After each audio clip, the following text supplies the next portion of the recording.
Okay, guys, welcome to the Prophetic Outlook. You have been expecting this guest. We've got had a whole load of fantastic guests of recent. This is one I wanted on for some time. You will know him. A lot of you have talked about his books as well. I've recommended his books: Genesis 6 Conspiracy Volume 1, Genesis 6 Conspiracy Volume 2. Um, he is one of the only guys. Him and Derek Gilbert are probably the only guys that I don't speed read. And when I listen to, I do not, that I normally double speed everybody when I listen to it. I don't do that with these guys because there's too much information. So without further ado, the fantastic Christian contrarian, Gary Wayne, is our guest today. So I'm just going to welcome Gary in here. And as you come on, guys, do me the usual favor. Please like, please share, please comment, talk away amongst yourselves. Welcome, Gary. Well, thank you for inviting me, and thank you for the wonderful introduction. And I would agree. I love working with Derek. He's one of the people. There's a few other ones out there as well, and it's absolutely magic. Sometimes when we actually do a show together, either on his show or guesting on another show. So, and I always sort of joked about, maybe we should put a warning label on my books not to speed read unless you burst some brain cells because the information just never stops coming. So There's the thing is there's so much information on each book. And another one that I would actually count in with yourself and Derek is Josh Peck, who's a oh, friend of love mine. working with Josh as well. Yeah, absolutely.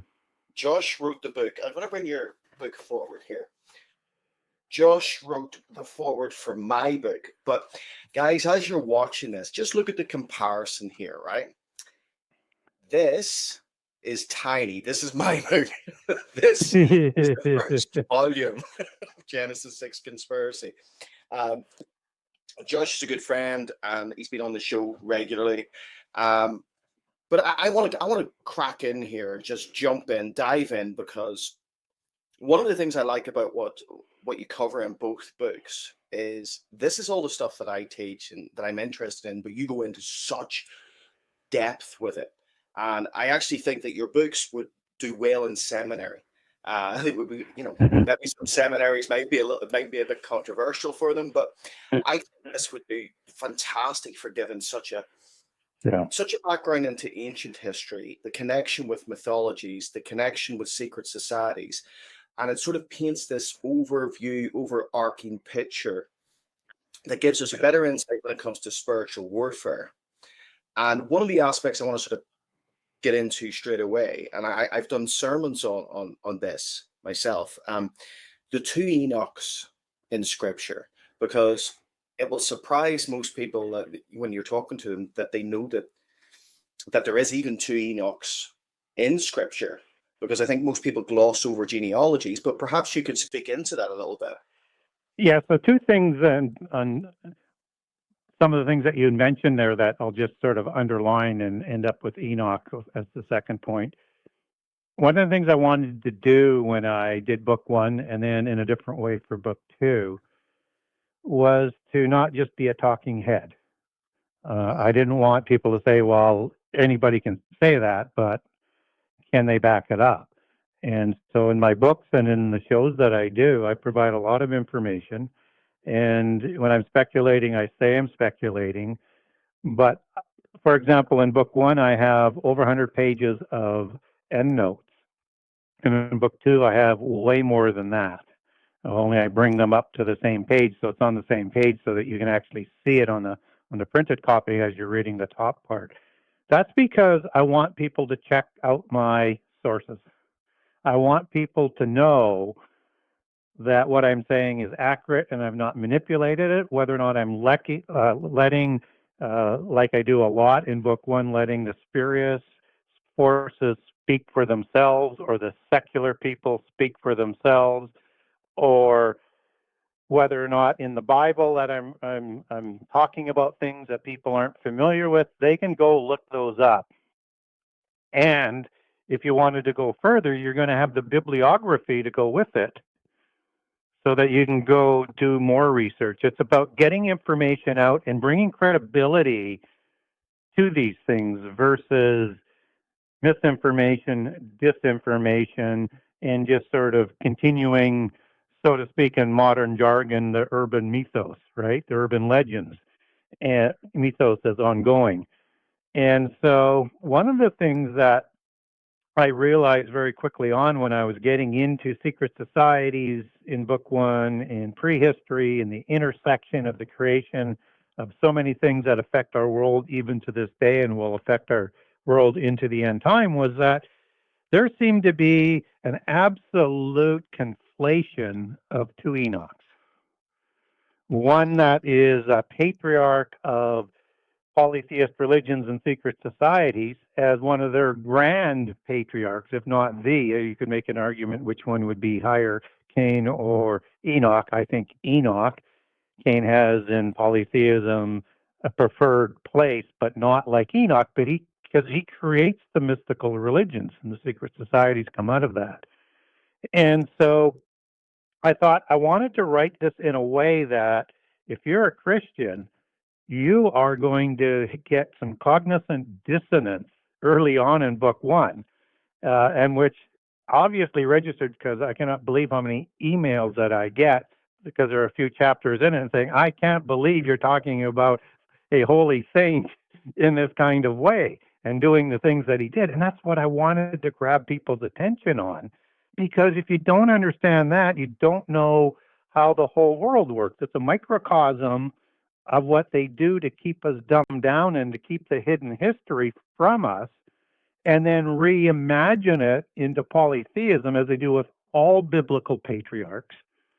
And then as we live in this sea of Gentile polytheism, we get it thrown at us every day. We're breathing it in every day. We're drinking it in every day because they control this world and have since the beginning and will to the end time. And so one of the ways I thought I would get people to start critically analyzing is do something like covering the two Enochs, but in a way I don't deliver the separation as to how the polytheists view Enoch and what they do to conflate them from what I would call the ecclesiastical or holy Enoch of the lineage of Seth. And if people weren't familiar with the lineage of Cain and Seth, if you put them side by side, which I do in book one, they are almost identical from a phonetic perspective. And then in several cases, like Enoch and Lamech, they are identical names, which allows for this conflation. And then what the spurious polytheist forces will say within their chambers is that it's the monotheist version that is counterfeit. And then they just turn everything upside down and inside out. And that's part of their MO in terms of how they run this world. Do you think then the similarities of the names was there by design? It's there. That's a good question. So we want to be careful with that because Enoch is the firstborn of Cain, whereas Enoch comes later on the Sethian side with Jared. So I don't think it was as much as each other focusing on a particular name, but focusing on a difference of the meaning, which comes out into, as we get it downstream into Hebrew, which can have several different meanings, just as the polytheists will look at Enoch as being initiated, an initiation versus consecrated and holy. And so that's how I think it sort of comes down. It is to represent each side's belief with a Hebrew word that becomes a name or a title, for all we know, that comes downstream. And so I think we have to be very careful to say that they counterfeited the names simply because you have Enoch coming first in Cain. So I'd be careful with that just on that sort of precedent, not to say, because I say this all the time, is that polytheism counterfeits everything in monotheism. The pantheon of gods counterfeit everything that God does, and they have their own version of it, so to speak. And so it's easy to transplant that onto the names here, but again, because I'm a contrarian and I like to verify things, I have that detail that I have to reconcile. So I'm very careful with how I handle how or who copied the names in the original two lines.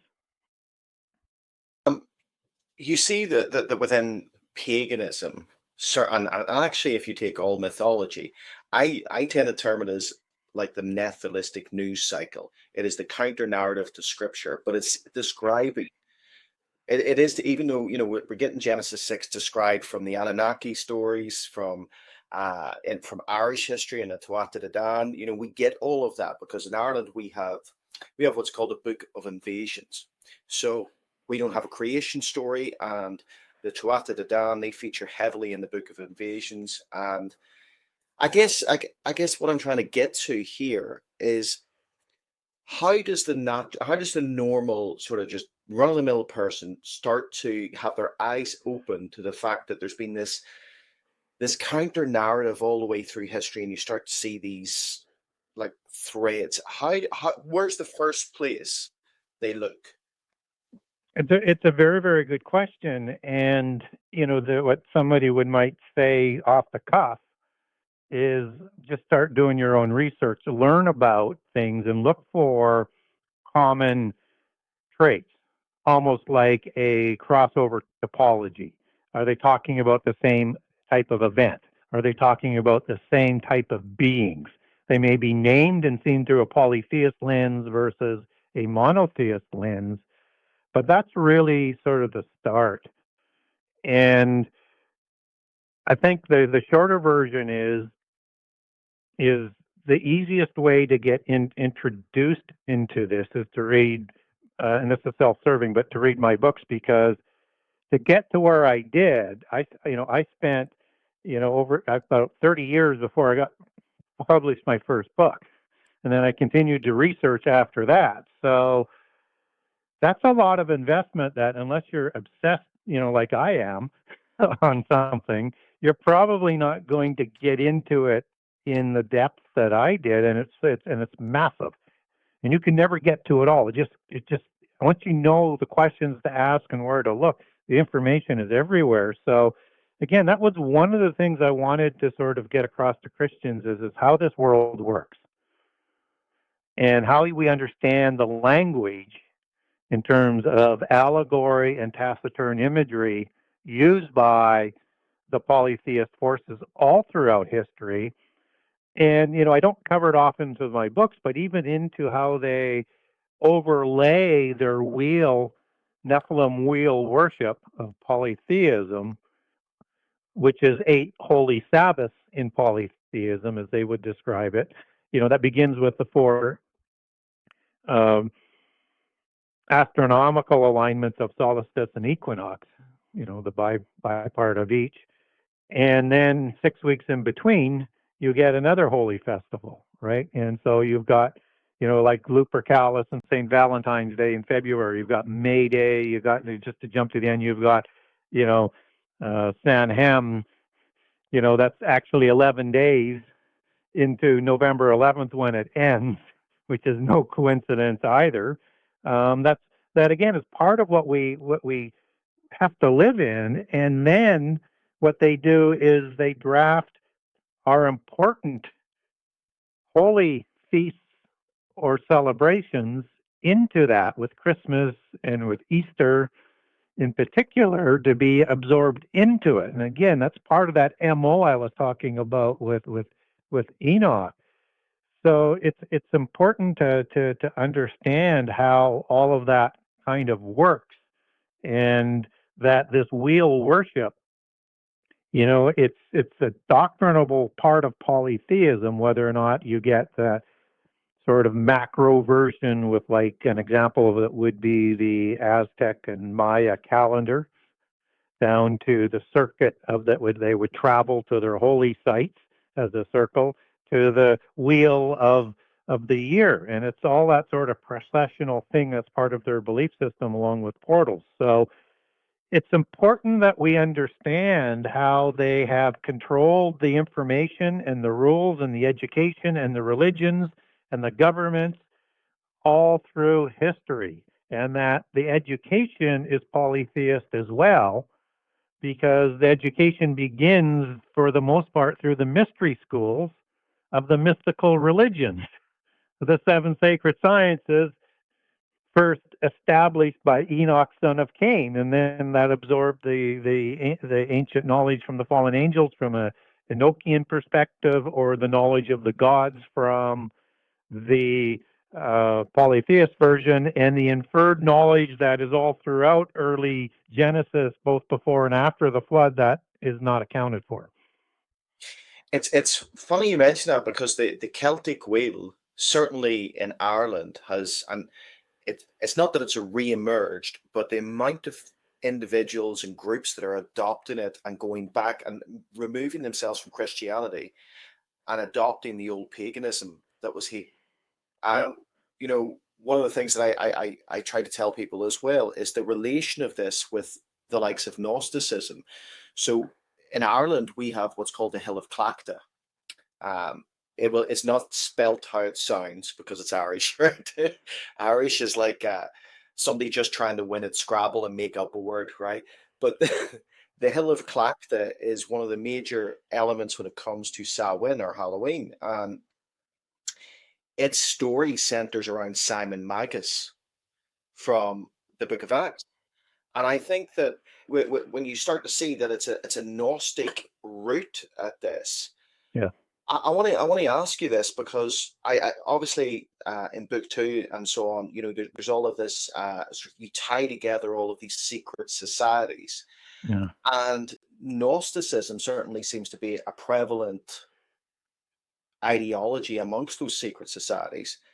Does does this have an ancient beginning then? Obviously, we talked about Enoch to a degree, but does this have like some sort of It does, and it's a complicated relationship. And book one spends a lot of time on that aspect to understand where polytheist religion first comes from, which is rooted in Enoch, that I like to call Enochian mysticism.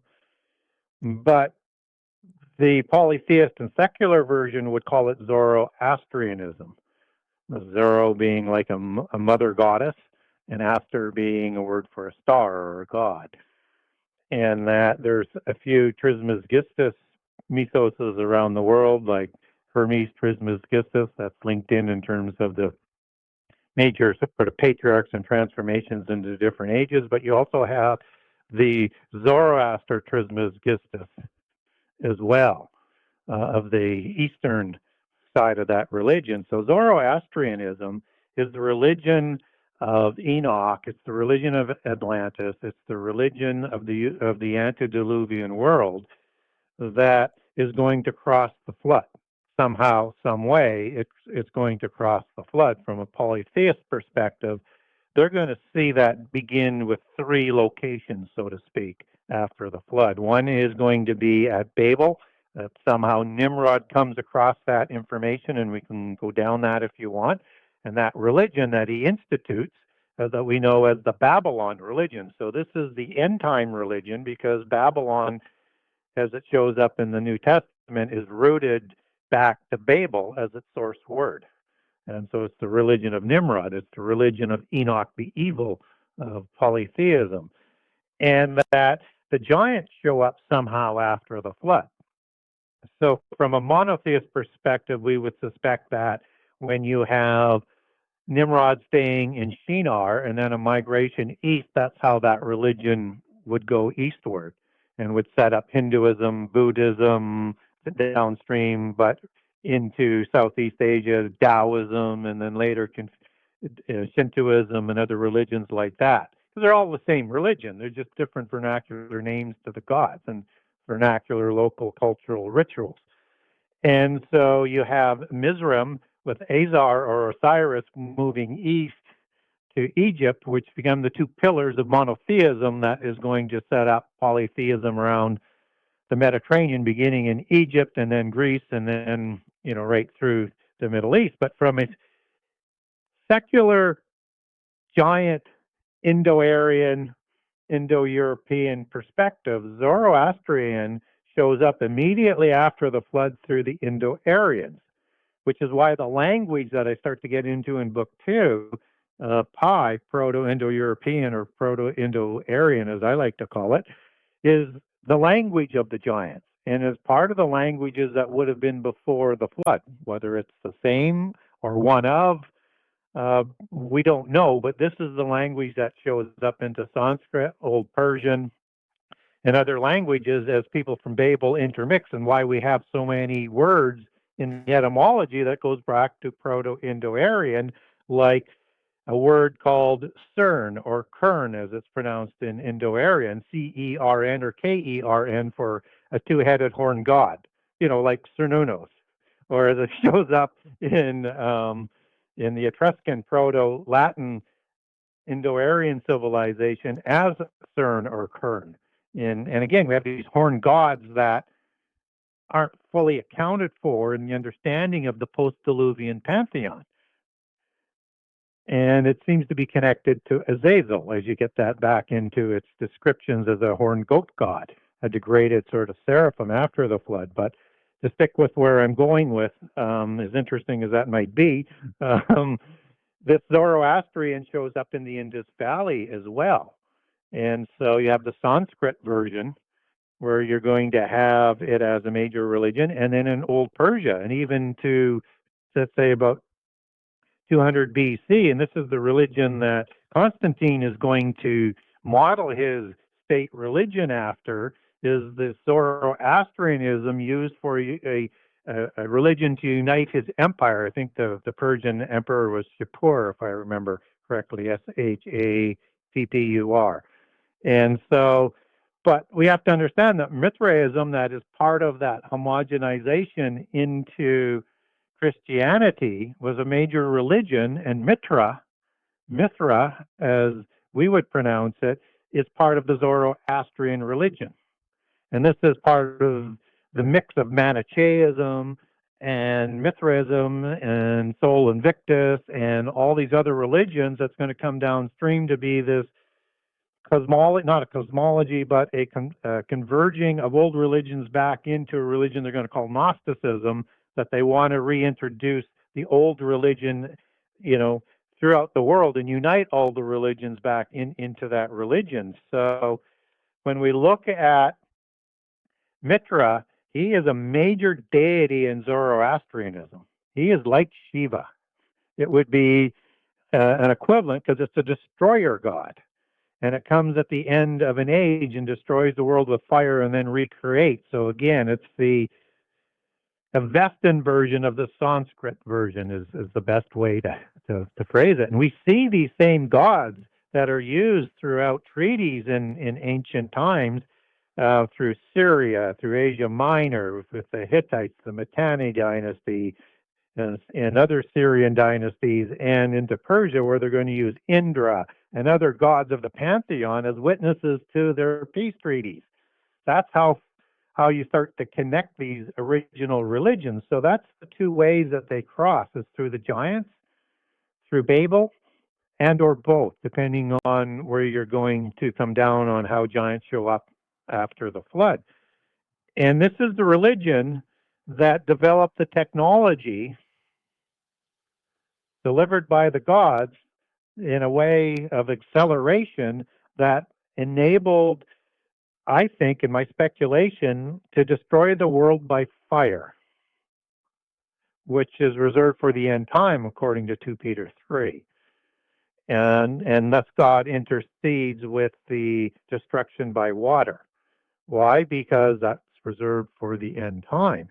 And what's interesting in the Gnostic accounts, in terms of how they have the religion crossing the flood through their Trismegistus version versus the Trismegistus Zoroaster version, because there's 3 Zoroasters as well. So it's the same mythos, just a different name. Hermes, or Harmine, as is described in the Polychronicon in the history of Freemasonry, finds the 2 pillars. 2 versions of the 2 pillars are, one's Lamech, one's Enoch, but they're the same pillars, of where to find the ancient knowledge, and obviously the knowledge of the religions as well, buried under the Great Pyramid. And he takes that knowledge back to Nimrod, who then teaches Nimrod who becomes the first Grand Master of the secret societies after the flood and a great patriarch of the secret societies. And he writes the first constitution, and he uses that knowledge from the fifth science, geometry or masonry, as they call it in the craft, to build Babel City and Babel Tower.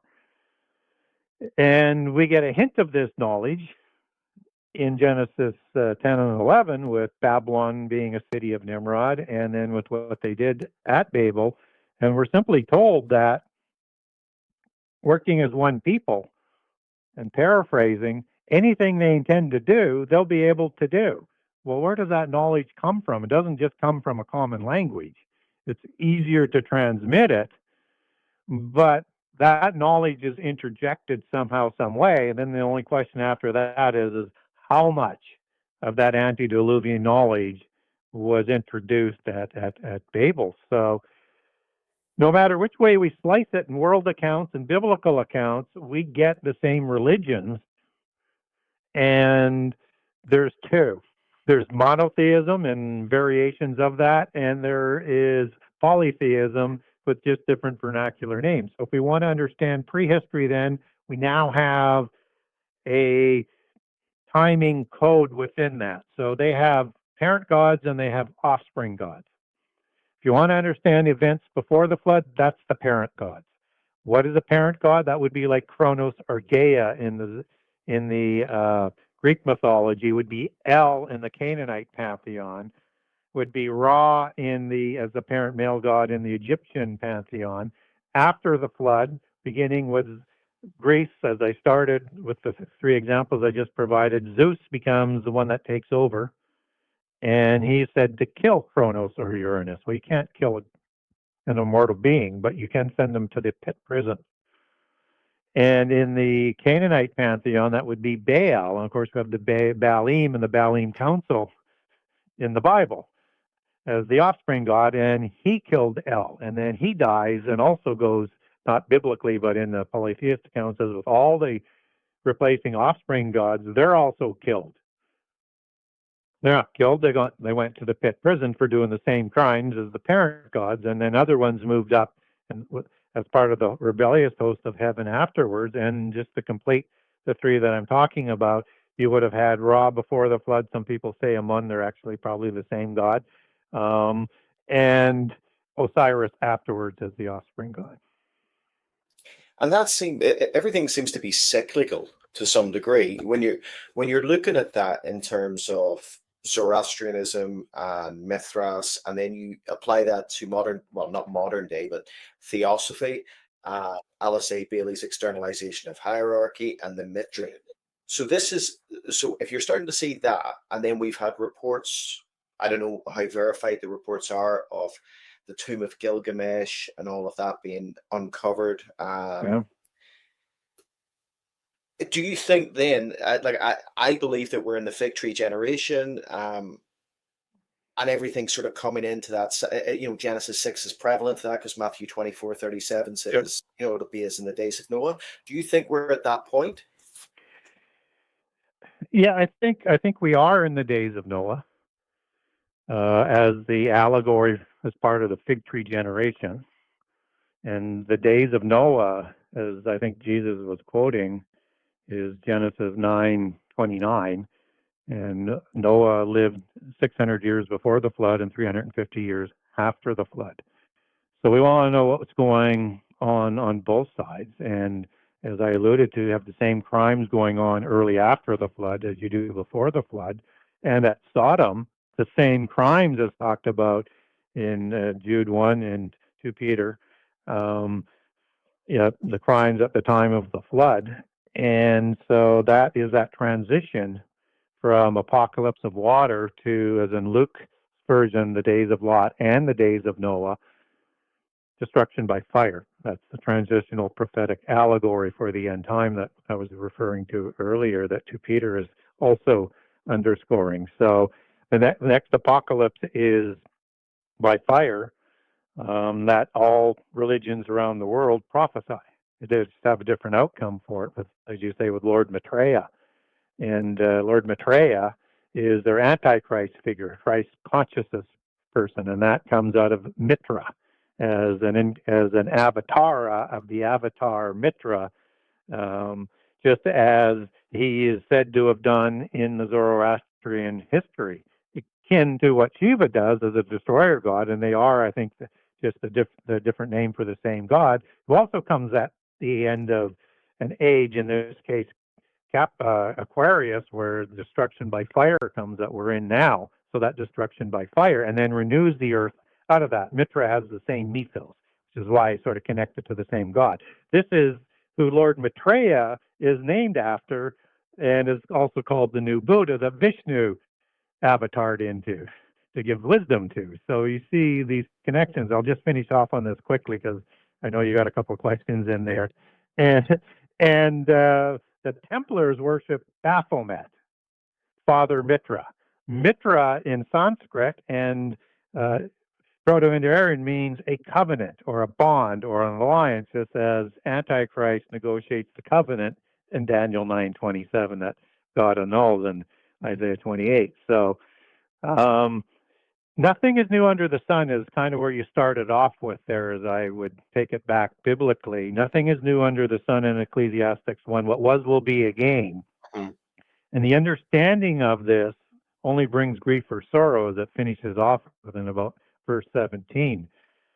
So we need to understand that the Bible is telling us that there's a pattern of who runs this world, the fallen angels, that they're cycling through to try and, I think, destroy humankind from the face of the earth so that we don't reach our destiny to be raised up like angels and to, judge them. So that is what is happening. We have an interrelationship with the invisible ones, the fallen angels, and their spurious offspring that they created so they wouldn't get blood on their hands. Their hands as being the fallen ones, the angels.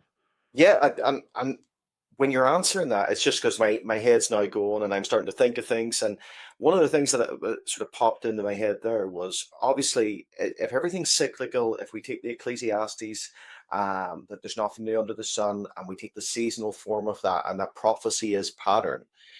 In terms of technology, you talked about the likes of Watcher or Nephilistic technology.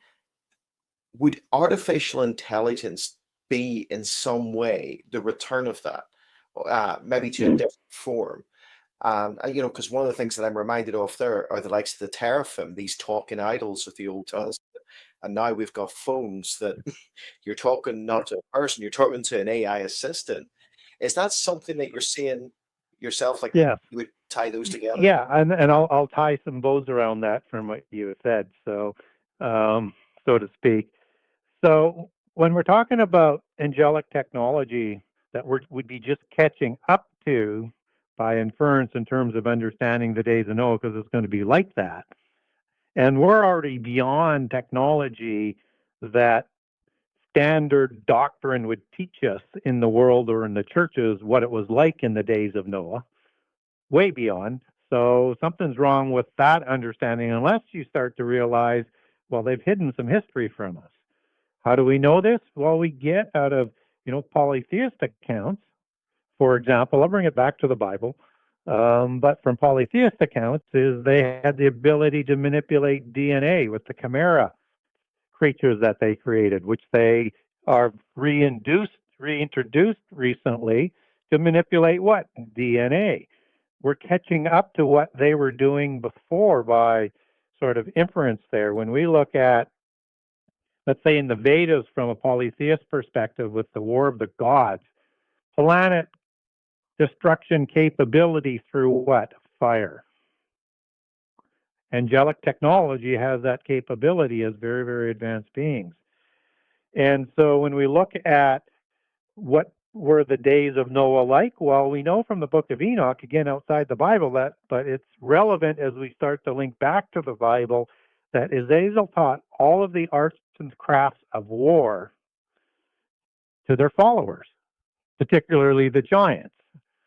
And that means angelic technology and the ability to destroy the world by fire, by inference that is reserved for the end time. And now an explanation why the flood comes as an intercession so that God will let every name that's written in the book of life from creation have their opportunity, and that's going to intercede continually until whatever that number is, to have your names blotted out or left in the book of life.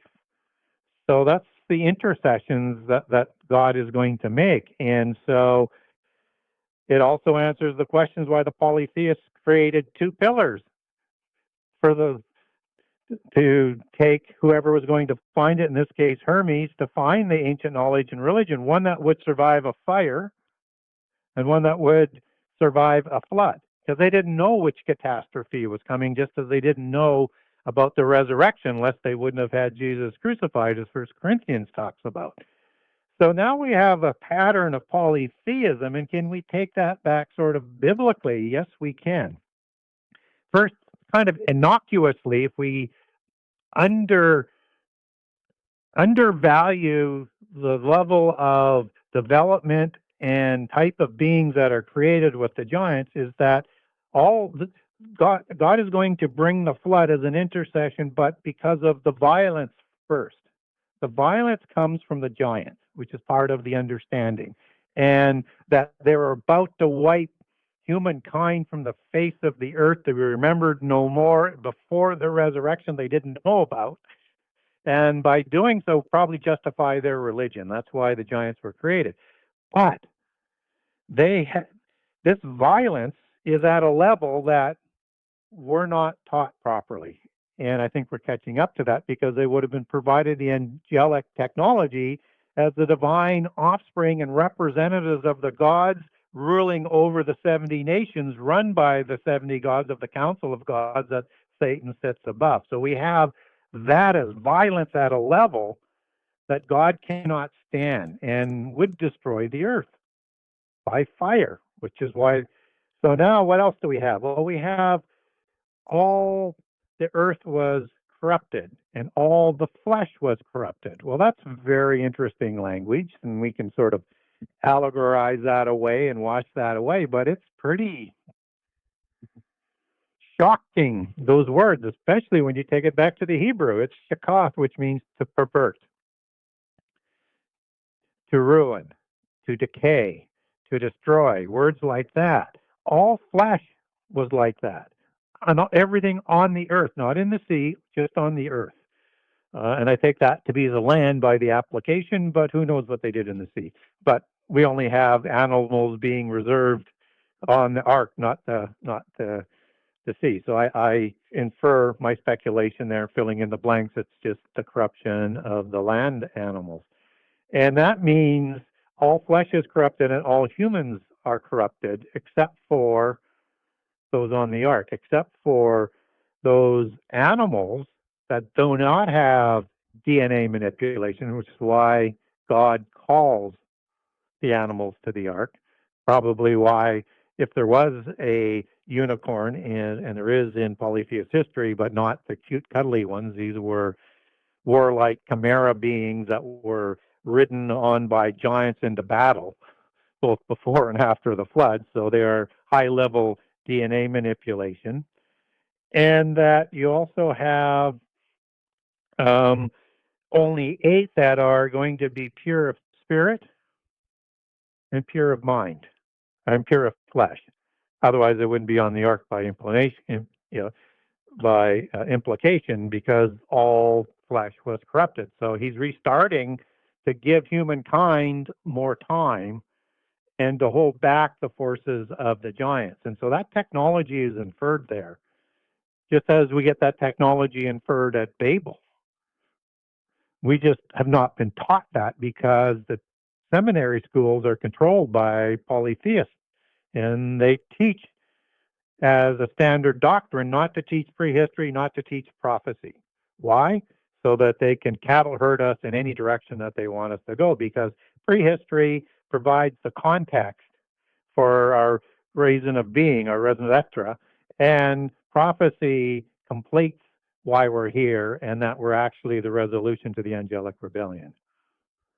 And You brought up cosmic geography there, and I'm a big fan of Dr. Michael Heiser, the late Dr. Michael Heiser, and it's funny that you see so many seminaries, they still go down the Sethite route, which Yeah. doesn't seem to equate even with a very cursory basic reading of scripture. And to me, it's kind of, I see it as an attempt to kind of de-supernaturalize Yep. our faith. This is a Yeah. supernatural God that we It, serve. it it does. It's to hide the history.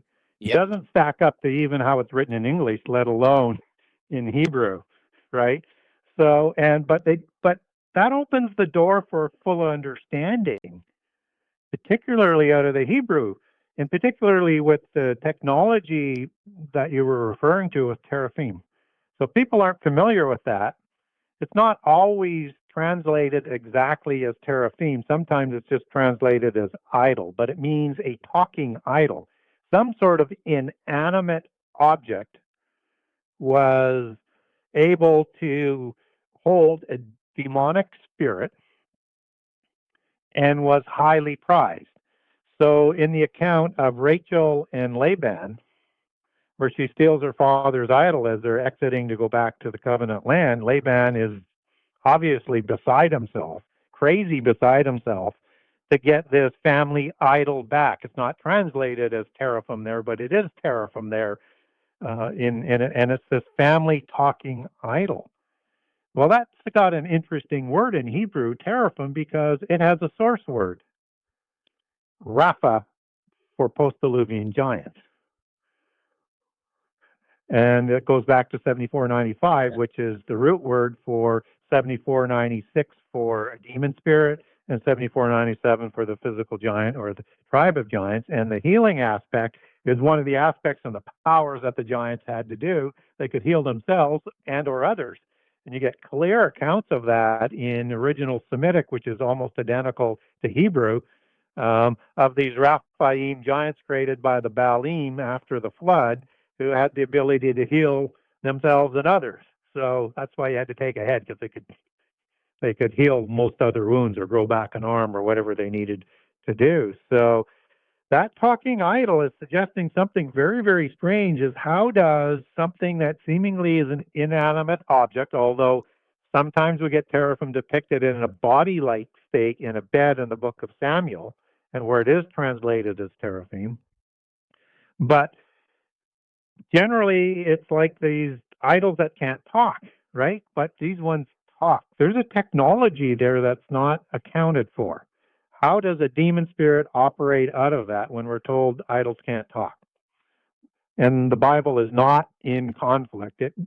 Speculation here, I think, because this is early on, not that many years after Babel, it's leftover technology that would have been introduced at Babel and then possibly other civilizations with the giants that got Wow. passed in with the mixings of the peoples as they migrated into the aboriginal giant peoples. Because remember, Babylon is 100 years after the flood, and then they go to migrate around the world and would intermarry with them and receive certain things as part of mixing of those nations. And so this talking idol requires, for this to happen, something that we would know biblically as an oiketerion. It requires a technology that is capable to be a dwelling place for the spirit. So now, how do I get there? Again, it's about how you connect dots in the Bible. So in Jude 1:6, again, back at the time of the crimes of the flood and the fallen angels who did what? Left their habitation. To do this, that means habitation, oiketerion. They left their oiketerion in heaven. That's the Greek word. It's only used twice. The other passage that it's used, although there are derivatives, particularly in 2 Corinthians 5:2, but specifically oiketerion is that house in heaven, a dwelling place, um, and a house as an allegory for where you would dwell in, right, as to live in.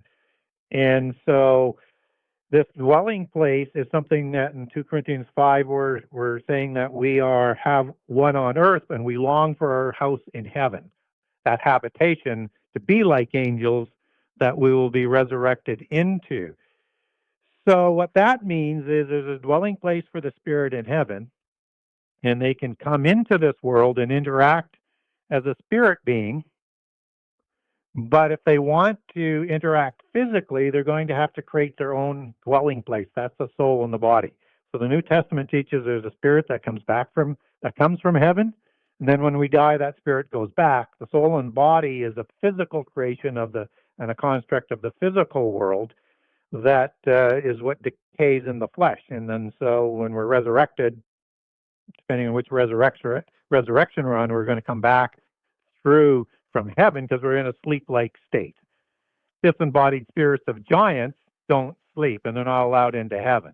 So they're like these demon spirits that are wandering around. And Jesus deals with these, and they're called unclean spirits in the KJV.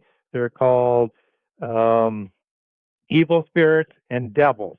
Unfortunately, that's a bad translation there. It's not diablos there, like diablos is translated for Satan as a devil.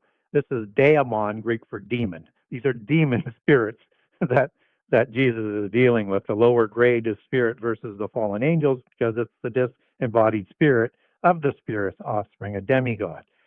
And so this Oikotarian is how DNA is passed on to create the giants because they create their own body, their own DNA by implication. So now then, if we have this understanding that there's a dwelling place that's required, then the only way that a disembodied spirit can interact in the world is through an Oikotarian, which is to possess somebody and then interact and rest. Or maybe there's a technological way that they had early after the flood and before the flood, and that's what these teraphim idols are. And why is that important? Because people like Elon Musk and Renzi, they're very famous for their quotes on summoning the demon and letting loose the demons, and that within AI and that type of technology, when they're creating algorithms, they have visible algorithms, an allegory for those who rule the earth, as in the spirit's offspring, like the descendants and the royals, and invisible algorithms that hold the key to the agenda of what the algorithm does, and particularly used in AI, and they call that in their jargon daemon algorithms. So now, are they really developing my speculation, my question, are they developing an Oikotarian like a teraphim that a demon spirit could dwell in? And will these beings actually be artificial intelligent or operated by the demons with angelic technology? Roll that forward to the image of the beast, that's an idol. It's going to be a talking idol. It's likely going to have demons in it that Antichrist controls, just as demons will be controlled or in Antichrist as well, because we see demons coming out of his mouth in Revelation 16 to gather the armies for Armageddon, just as they come out of the false prophet, just as they come out of Satan. And you could translate that as coming out of the mouth or being controlled by the mouth. And in polytheism, they can control demon spirits through rituals and knowing their names and specific words and other ways. So the teraphim in the likes of, I guess, other myths, would the genie fall into that? The idea of the genie in a Yes, it would. Absolutely, it is. And so, where you make that sort of connection back is that in the Quran they do talk about angels, and they call them jinn or dijin, as they're sometimes transliterated, but jinn in my version of the Quran that I have. And there's two grades of jinn. Iblis, whom they call Satan in the Quran, is a jinn. So we know it's an angelic being, but there's a lower level of jinn that are the ones described that cause people to worship them. Just as we have people worshiping sheds or devils in the Old Testament, which is a spirit, like a shay. It's basically a transliteration of the word seed or sedeh or Shay, or however you want to pronounce that, of the Tuatha De Danann, who are also a spirit people as well, again, after they died for the most part. And so when we look at that kind of understanding and application, then jinn, as we follow that downstream in Arabic history and etymology, is the source word for genie, which is now put into this lamp, some sort of technology by implication that it's in that it can't get out of. But maybe it's a prison too, but it seems to be more of an oiketarian because it can communicate. That's so interesting. When we look at that kind of understanding and application, then jinn, as we follow that downstream in Arabic history and etymology, is the source word for genie, which is now put into this lamp, some sort of technology by implication that it's in that it can't get out of. But maybe it's a prison too, but it seems to be more of an oiketarian because it can communicate. That's so interesting when you start to see that. I think, like we said previously, that there's a disconnect, or there's an attempted disconnect to try and take biblical Christianity and remove it from anything that is considered under modern context fantasy or myth and so on. But Yeah. you can't really do that. When you start to read the book of Job and you get Leviathan and you get different things like that, coming in, and you Yeah. see that. Certainly, I would see the Leviathan as very, very much like the Ouroboros, this world Mhm. serpent idea. Yeah. And if you disconnect, you're trying to see you know, certainly the New Testament, 2,000 years, but we go back further than that into the Old Testament. You're seeing that, trying to see it through a modern lens, and that's Yeah. hard to do. So, in that side of things, if we talk about, we've got the Old Testament, we've got the New Testament, we've also got the intertestamental period. And in the intertestamental period, you mentioned Enoch, first Enoch, and I want to ask you a little bit about this because I know within the writings of Enoch, and I know that it's quoted in Peter and it's quoted in Jude, and some Christians just want to throw it out the window. I personally see its importance. There's a talk, there's mention of seven Satans. Now I find that interesting because when we view, and one of the things that really shaped me with this was Dr. Michael Heiser, how we view the enemy. How we people will call him Satan, but it's Hasatan, it's the Satan. Yeah. Is there specifically seven different entities over time, or Mhm. does it fall into? Maybe you could explain that a little bit for us. Well, understanding seven Satans is a worldwide understanding, seen through the different lenses. So where do we get seven Satans from? As you say, the Book of Enoch and the answer to Satan. And so they're degraded as a Satan status.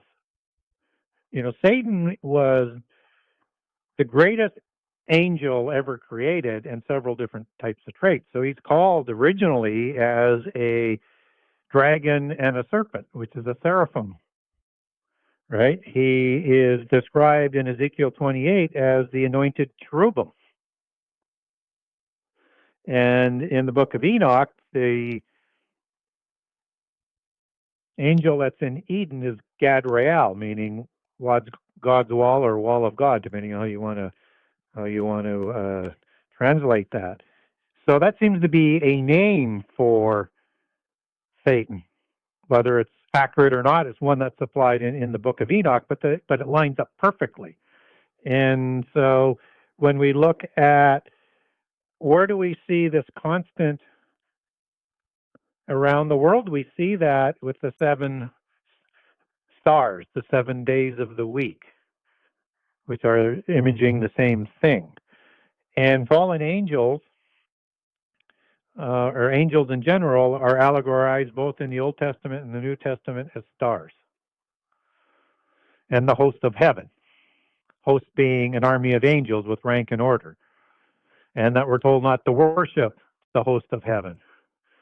And so each one is likely has a star assigned to them And what polytheism has done is taken the major planets within the firmament and assigned that to their top seven, which makes perfect sort of sense with the seven Satans.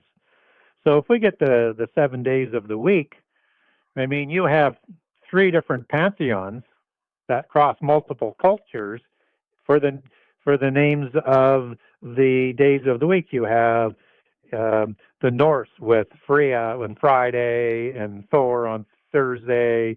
You know, you have Saturn for Saturday, which is the Latin pantheon, and so you also have the Greek pantheon in there as well. So, which is essentially just again all different names for the same pantheon. But what's saying is this 7 days of the week is governed by the seven stars as an astronomy where our destiny lies within the stars and the planets, right? So can we get there sort of biblically? Yes, we're told about the wandering stars. Wandering stars are those seven major planets that are seducing us and leading us away from God. So again, we have this sort of biblical sort of application. You have 70 nations on this earth. So let's go back to Enoch. You have seven Satans and you have the chiefs of tens. 10 times 7 is 70. And then, you know, you'll also get a number of 72, likely Satan or Leviathan as an allegory, and whatever Satan's consort name was, which would have been the female Leviathan killed in prehistory, sent to the pit prison. And from an allegorical, I'm speculating here to define the allegory, and that the male will be killed in the end time in Isaiah 28. And what happens to Satan then? He goes to the pit prison. So in polytheism, you have a standard of a male god and a female goddess in the hierarchy and at the top. So one expects he would have had a consort. I also mentioned he was the chief, he was the anointed cherubim that walked amongst the fiery stones in Ezekiel. That suggests he's a priest because it's the seraphim in Isaiah 6 that perform as priests before the altar and of God and take one of those stones to take the sin away from Isaiah in that passage. And that Satan had seven jewels akin to 12 jewels as, I think, again, my speculation to understand the imagery here as a signal to the replacement of Satan with the Melchizedek order by Jesus down the road. So 12 jewels as a higher future type of ministry to replace Satan. And Satan is also understood as a morning star, as in Isaiah 14. In fact, the Hebrew in Isaiah 14:12 is Halel ben Shakar. Why they wouldn't translate Halel like Michael or Gabriel is beyond my understanding, other than that in the KJV they wanted to get one of their names of their chief god in there, as in Lucifer, which is an Italian word put into the English language for a Hebrew word, which makes no sense. But it's there, so we have to deal with that. And Hale is a morning star, part of the morning star order, and probably the name of him as part of the morning stars. So when we look at Job 38:4-7, we have the sons of God with morning stars, just as you have those two terms used interchangeably with angels and host and stars throughout the Old Testament, telling you they're the same types of beings, just different ranks and different orders of those kinds of angels. And to totally dismiss Enoch might be a mistake. I mean, we can't verify it because we don't have a complete Hebrew manuscript, but we can look at where it follows the Bible with definition and say we could at least use that part where it's kind of consistent. And so it's the seven Satans. With Satan, we get that sort of consistency with the watchers, as in Daniel 4, where watchers are used 4 times. It's coming from the throne of God and likely seraphim for the responsibility and authority that they have there. We can use that, and we also get the fourth group of watcher listed in the book of Enoch, which we actually get biblically, but they don't want to tell us the name for some reason.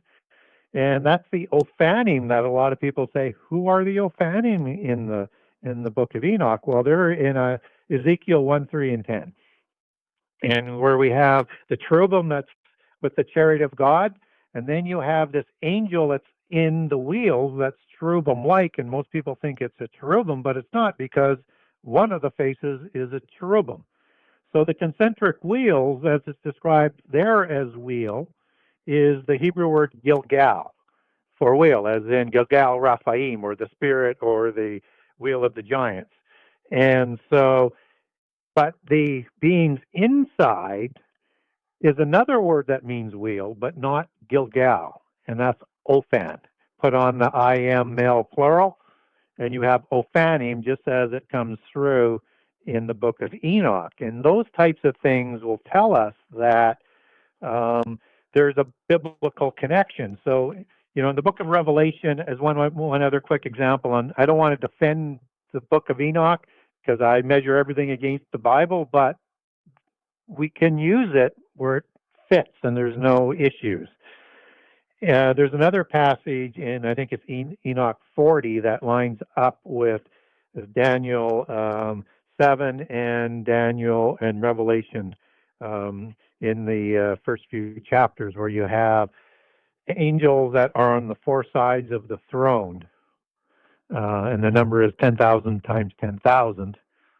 And we get that same setting in Enoch. Now we get something interesting called the four presences.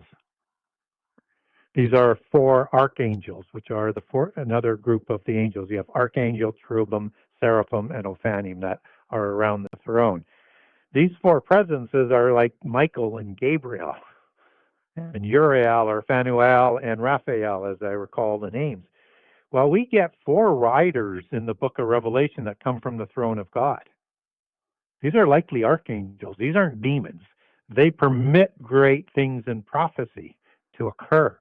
Where else would we find a term that would link maybe that back to what's been added on to Enoch that's not in Daniel or Revelation as the four presences?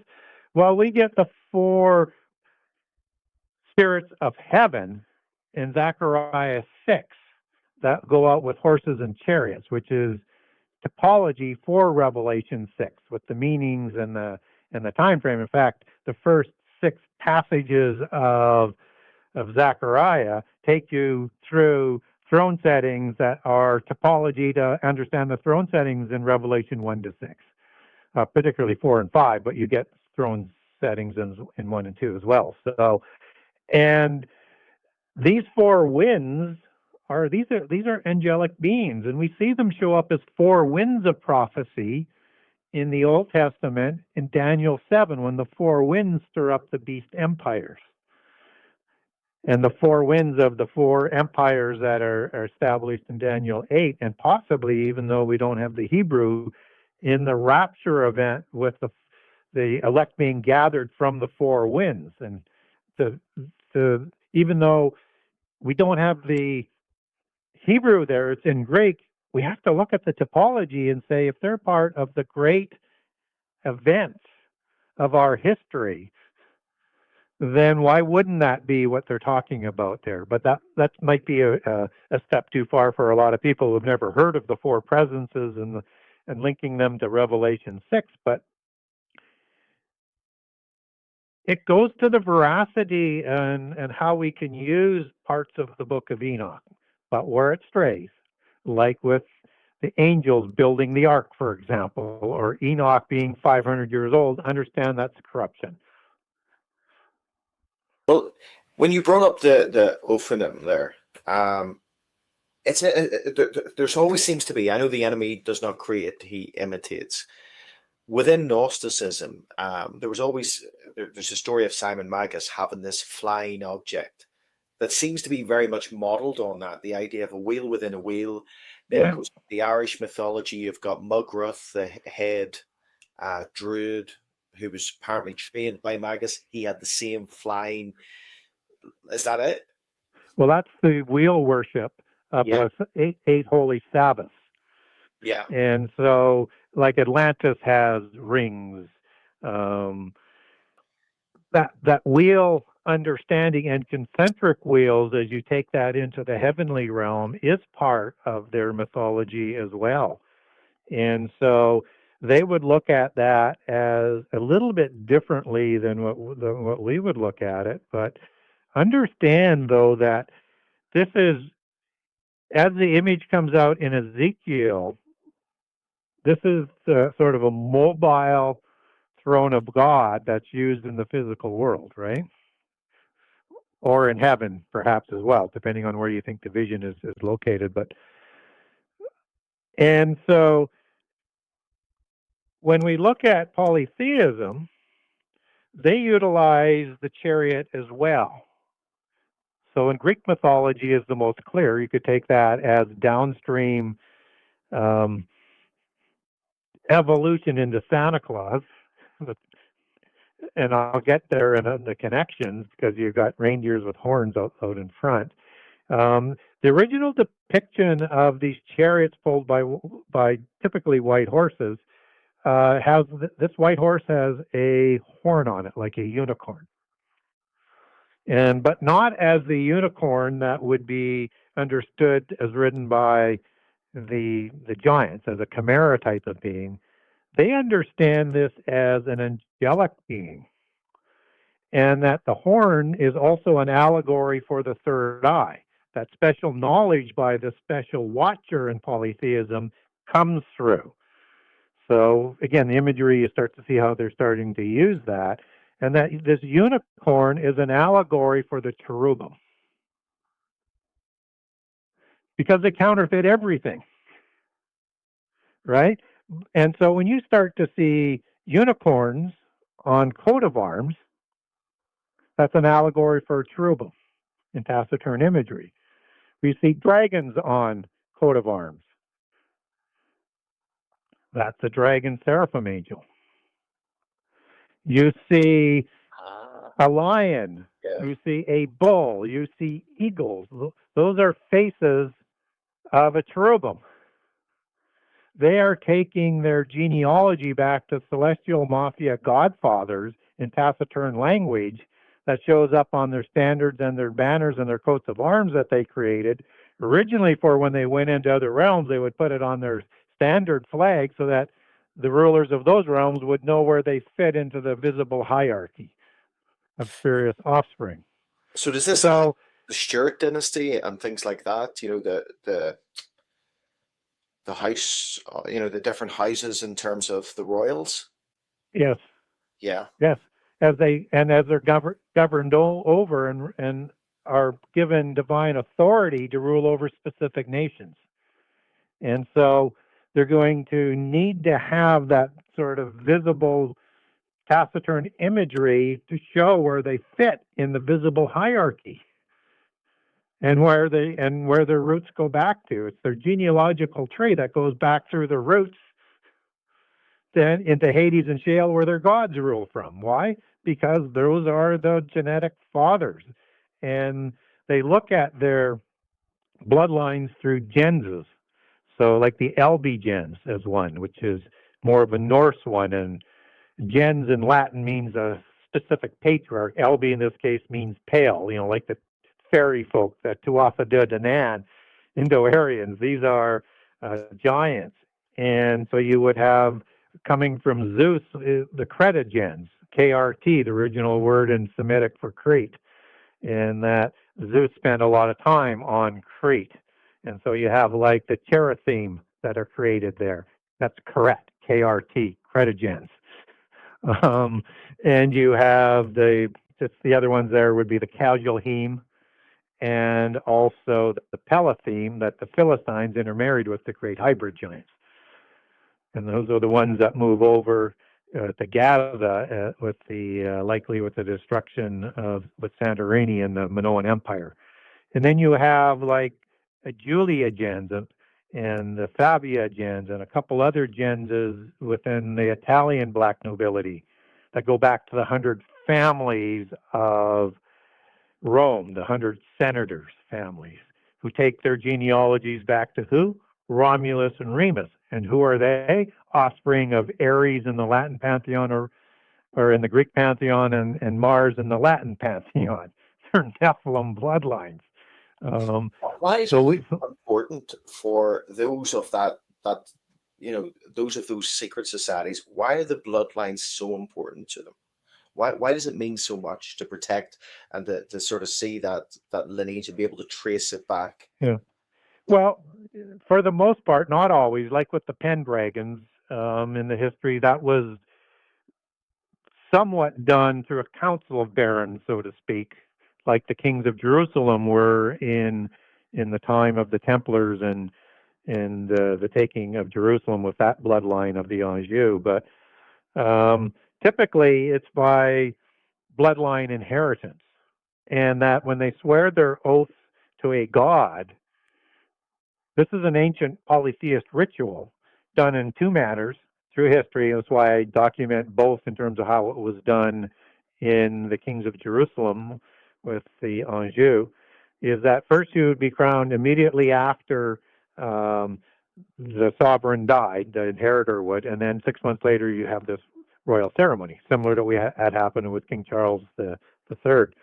So when they swear that oath, that is a polytheist oath, they are swearing their oath not to the God of the Bible, but to the God that rules over that nation that they've been given the divine right to rule from a God from the Baalim Council on Mount Hermon that rules over the 70 nations, and so that are listed in Deuteronomy 32. And so that's the God they're swearing their allegiance to. So it's not only for that divine right of inheritance and to populate the top two classes, which they've done throughout our history. It's the same system all over the world. And the poor people, the humans, would only populate the third and fourth class, which would be, best case, a blacksmith or a cook in the third class that they service that the top two classes need, and the slave and ritual class, right? Um, and so they need that to keep that position, to prove it. And so they keep those genealogies. And the more pure that bloodline is, and the more it's been ennobled with another bloodline, is where they're going to fit in the hierarchy. So as you see a statement coming down through history of some of the most ennobled kingships in the West, they might use the Merovingians, and nobody knows what that means, because that bloodline has been ennobled to a level unlike other pedigrees at that time. Or the Stuart was a unicorn dynasty, was said to be the same type of pedigree and ennobleness. And so it's important of that ennobling as well, and they have to show that. So that's why you might see multiple watchers in those coats of arms. And if they are intermarrying in other bloodlines, that coat of arms will change to a certain degree to whatever scioning is being done with that extended family. Right. So if that's the case, and these are all kind of let's say noble families, Yep. when we see something like a major conflict like World War I, is that just an argument between different factions of these noble families? Sure. So first thing is noble ones, as they like to call themselves, or the elite El, Hebrew God, ite, as in not completely pure anymore, because after the flood they had to intermarry with humans lest they go extinct because they didn't have the ability to produce enough females, as I talk about in book 2. That would be Elim. We do get Elim in the Bible, but not used for that group, but that would be how you would do it. So the difference between Horite or Horim, one is like a bloodline, let's say from Esau on Oholibama in Genesis 36 would be Horite, Esau being human, Oholibama being a purebred Horim, start a new dynasty in people, or Timnah, daughter of Seir Horim, marrying Eliphaz, son of Esau, to create the Amalekite hybrid race versus the Amalekim that show up a couple hundred years before and a few generations in Genesis 14. So understand that that is going to be sort of part of how we understand the noble ones, and in Proto-Indo-Aryan, and these are diluted bloodlines because they have to continue to intermarry, which is why they're the ites. But in Proto-Indo-European or Indo-Aryan, Aryan means a noble or a noble one. Again, they don't hide it. They just dumb us down so we don't recognize it. And so when we look at understanding how they view themselves as superior beings. And that's why they always were teaching us over the years, and to a certain degree where that class system is still in place, that you have your place, right? Because they populate the ones reserved for themselves. Mm-hmm. So when we look at that, then we need to transplant that all over the world. So when you have World War I, which is your question, these are all first cousins on first name basis who have met each other regularly. This is an interfamily squabble for power. So yes, we want to understand the geopolitical things that go on in the world. We have to understand who the bloodlines are and what's really going on. So much so that you see something interesting in World War I, and World War II, in my opinion, is just the same as World War I, just the second part of it to play things out. But interesting things happen in this changing of the new world order that I would like to call the Nephilim world order, tongue in cheek, because it's ruled by their descendants, so to speak. And so as World War I is moving on, they launch the secret societies, the Western bloodlines, they launch a virus into another bloodline that is not cooperating, that is more pure. And it's the Puchianin bloodline of Kiev that was started as a branch one in Moscow by Vladimir the Great Puchianin, who through intermarriage in about the 1600s, that family named and produced is through the bloodline passing on through the female to another Puchianin, a Romanov. So there's a scioning there, and that's how it becomes Romanov in about 1600s.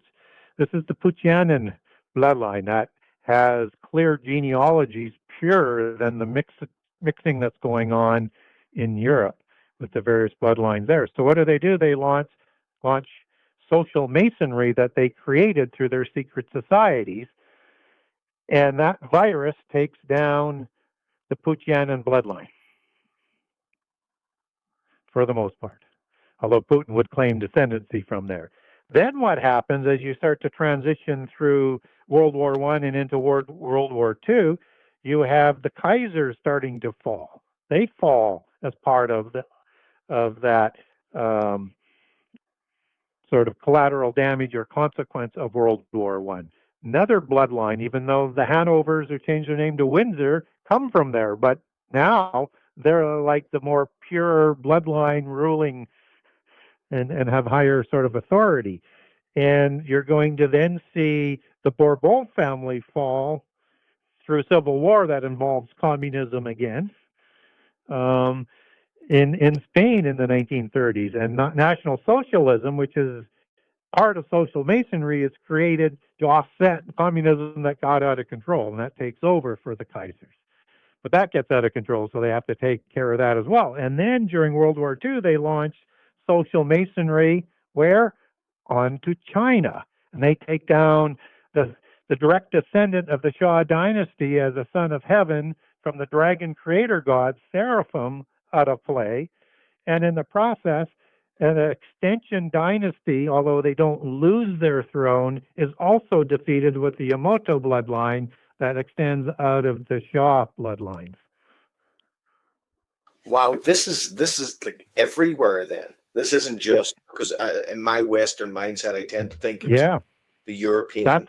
We have to look at this as a global thing. And so the 13 families at the top are just the 13 Western families, so Western bloodlines. So, and it's interesting as you hear about Trump talk about the new global age that he's trying, and the new order, and that he's now just recently in the last week talked about, we're not going to allow the corruption of what the Europeans want. And what he's saying is I don't want to be answerable to the European bloodlines, and that we're going to create a new world order, and we're going to bring up people like Xi and Putin into a higher level place. And so Trump is saying, I'm not against this new world order. I want a higher role, and I want to diminish the influence of the Western European bloodlines. And Putin, who thinks he's from the Putianin bloodline through a marriage in about 1850 through his grandfather or great grandfather, who receives only part of the name of Putianin, which was the general sort of understanding of the Putianin that if they had children outside of the marriage, they would receive some wealth, part of the name, but not be part of the inner circle. And Putin's father moves to St. Petersburg just before World War One. Is how he ends up, Putin being in Russia. He just wants Kiev back. He wants the Romanov dynasty back that he told Tucker Carlson in his interview. That's all he wants to take back. We need to see this through the lens of the bloodlines and the rivalries that they have. So when we look at what Xi is doing, he's just going to be reasserting his dynasty that he wants to put back into place that goes back into the mists of time. And what they're saying is, it's not that we're against the New World Order. We want a larger position, and we do not want it in the vision of the Western European bloodlines who have done horrible things to us. Is this then, when we said that there's nothing new under the sun, and we look at Daniel 11, before the arrival of Antiochus Epiphanes or Antiochus IV on the scene, who was definitely, in my opinion, an Antichrist shadow. There was all of this juxtapositioning happening between the generals that were left over. Is this similar in that way that everybody's yes and no. So if you look at the language and the typology in Daniel 11, that's not about Antiochus Epiphanes in somewhere between 180 to 200 BC.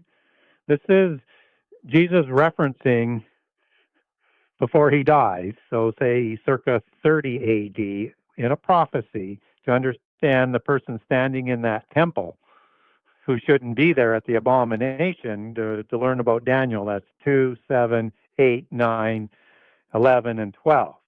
And so the topology for Daniel 30 to 45 comes from Daniel 8, just as Daniel 7 prepares you for Daniel 11 and Daniel 8 as well.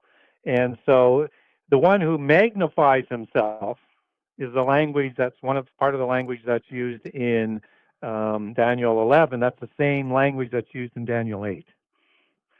Right? And this is the wicked one. It's the same one. So Jesus wouldn't prophesy something that's already happened. So all of the passages speak to the abomination in the same way with the same language throughout Daniel. And just as 2 Thessalonians 2 provides the same language as what Jesus is talking about, everything fits perfectly. The reason why people separate that out is to make a preconceived eschatological position. But if you look at, and anything that happens before Daniel 30, that's obscure to me. And you can say that's coming out of the Roman Empire or an extension of the Roman or the Greek into the Roman, but it's hard to put who those are in place. But Daniel 30 to 45, Daniel 30 to, I'm sorry, I got those verses wrong. Daniel 20 to 30 is the first 3.5 years of Daniel 7. That's Antichrist's rise to power, then the abomination, and then from 31 to 45 is the last 3.5 years that Daniel 9:27 sets down. But I know there's different positions on that, but I believe in perfect consistency from the Bible. So, and that's how you get there, is through that type of approach of lining up all of the passages. Some people call it topology, but nothing is new under the sun. And so we would have had an Antichrist figure in the past. Now, what Antiochus did, as the book of Maccabees talks about, could be looked at a foreshadow of what was going to be coming. And with Zeus's altar, that maybe Hitler had plan to do, given the same thing, because nothing is new under the sun, and you're going to have a polytheist altar or Satan's seat in the temple when Antichrist comes to power. So that is sorrows or birth pangs light, so to speak, if you want to look at it. And it's not unusual to have things, even in Israel's history, that reflect things that would happen in the end time. That's because the beast empires are all trying to bring about an Antichrist figure. But Michael is there to prevent that. I guess that like I'm sort of getting at is that it's a shadow that are these royals are the royals are these guys actually trying to fight for that position of who will be the final Antichrist, the Yeah, is that what they're looking to do through sure. the Do, bloodlines? do you remember a TV series and a movie set of movies called The Highlander, where Yeah, there can where there can only be one? yeah, yeah. That's the fairy Tuatha De Dan allegory of the quickening of the drinking of blood for passing on of the energy. These are warrior allegorized Nephilim by inference families that survive, and there can only be one family that's going to be Antichrist or the Dragon Messiah. So yes, they are all working towards the same end, but they're all rivals, which is their own worst enemy because there can only be one family that's going to rule what? The New Atlantis, as Francis Bacon called it. And that this Atlantis that they're imagining is a allegory that Hitler used also with Reich as a 1,000-year reign. Like this is something they want to do. We understand it as the New Age or the New Age millennium, as they probably will redefine it as we get closer to the end time. And that Atlantis had 10 kings. 10 kings created from who? Poseidon in the standard mythos. I say mythos because Iapetus would have been likely the original god that Poseidon inherits that mythos from. Not that Poseidon didn't do the same crimes as Iapetus. Iapetus created giants like Albion, like Gog and Magog, but before the flood. We also see giants of those virgins after the flood in polytheist accounts and showing up inexplicably in the Bible, but that's another rabbit trail. Um, so it is Poseidon through the human female in the standard understanding of Atlantis, particularly through Plato with Timaeus and Critias, is going to have 10 kings through climbing a human female to create 10 demigod kings who have what? The Atlantean, Enochian, Zoroastrian religion, and they're trying to create a world empire with this high technology that also goes with the Atlantean mythos, even with flying spaceships and things, whatever else, right? So understand that that's the new Atlantis that they want to bring back to play. And what does Daniel and Revelation tell us? Well, there's 10 toes, there are 10 horns, there are 10 kings. And these are the 10 king empire of the end time that comes from the seven beast empires, four as we get through Daniel, and seven as we get through um, four beast empires that are listed in Daniel 7, although you can get the seven through Daniel 8.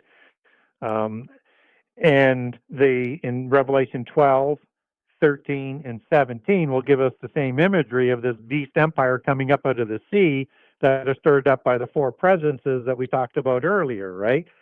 So this is that end time empire they want to bring about, but on their time frame, not on the ordained time that God has set out. Who continually intercedes to let all the names in the book of life that are to come out before the millennium to have their chance. So yes, they are trying to create that 10 king golden age because the first time before the flood was called the golden age. It's the golden age. So when we see that kind of language, and Trump also was talking about spheres of influence this last week, and I've been talking about that since the 90s, um, and writing about it, and they're going to somehow, some way set up the world into 10 spheres of influence, military blocks, geo trade blocks, a combination of all of that that are going to probably be part of that tens of the chief of tens and be a block of visible rule in the end time, just as it was in most versions. There was seven empires or seven civilizations before the flood. Some will say four, some will say nine, some will say 11, but seven's more the standard. So again, that sort of, I look at seven as something that we may want to have better odds of looking at. That sort of comes about with the chief of tens, who we're going to have in Revelation 9, all of those in the pit prison released, and before Antichrist comes to power. So these 10 kings who are originally going to answer to Babylon, because she controls them, are going to give their power over to Antichrist at the midpoint of the last 7 years, after that pit prison has been opened, and Antichrist has a direct relationship with those who come out of the pit prison. I'm going to give you my question, then I do have a bone to pick with you, right? My Sure. question is, before you answer it, I'll tell you my bone. My question is that is 2030 then their attempt, their attempt to bring in that timing? But my bone to pick is that you've nearly ruined every type of movie that I like, right? I love The Lord of the Rings. And then when you started, I know, yeah, guilty. I actually would have argued with people in the past about the veracity of, and the Lord of the Rings was a good alternative to fantasy and stuff. And then because I'm a bit of a contrarian, I listened to you and I thought, no, no. And then I went away and researched on Tolkien, on the Inklings, and I was kind of going, oh, I don't know what to watch now. Now you've done it with Highlander. You've also done it with Superman. Yeah, everything. They could. They have written the entertainment throughout our history, so it's going to reflect their religion, their genealogies, what they plan to do. Everything is going to show that. Now, people who are writing these shows, they may not have that knowledge, but they're provided the knowledge. So, yeah, it's unfortunate. So, but what I do is I just watch these shows and then I say, okay, what are they trying to tell us here? And for Superman, if people don't understand what the reference to that is you know, Kal-El, son of Jor-El, of the House of El in Superman, is the Canaanite pantheon, with El as being the parent god, and Kal-El actually comes out of Hebrew for a word that's used in many ways in the Old Testament, but the most interesting one is in Genesis 10 when it's describing Nimrod, who became a Gibborim, which is used to describe a mighty one as the English translation. The same word that's used to describe the giants in Genesis 6. And so what's interesting about that is Kal-El, you know, is a word that means breaking your bond and sexual rituals and change in that sort of aspect as in sort of rebellious. And so he became one. So Kal-El is the one used for Superman, Clark Kent, and Jor-El is his father, and that S is a serpentine look like a seraphim.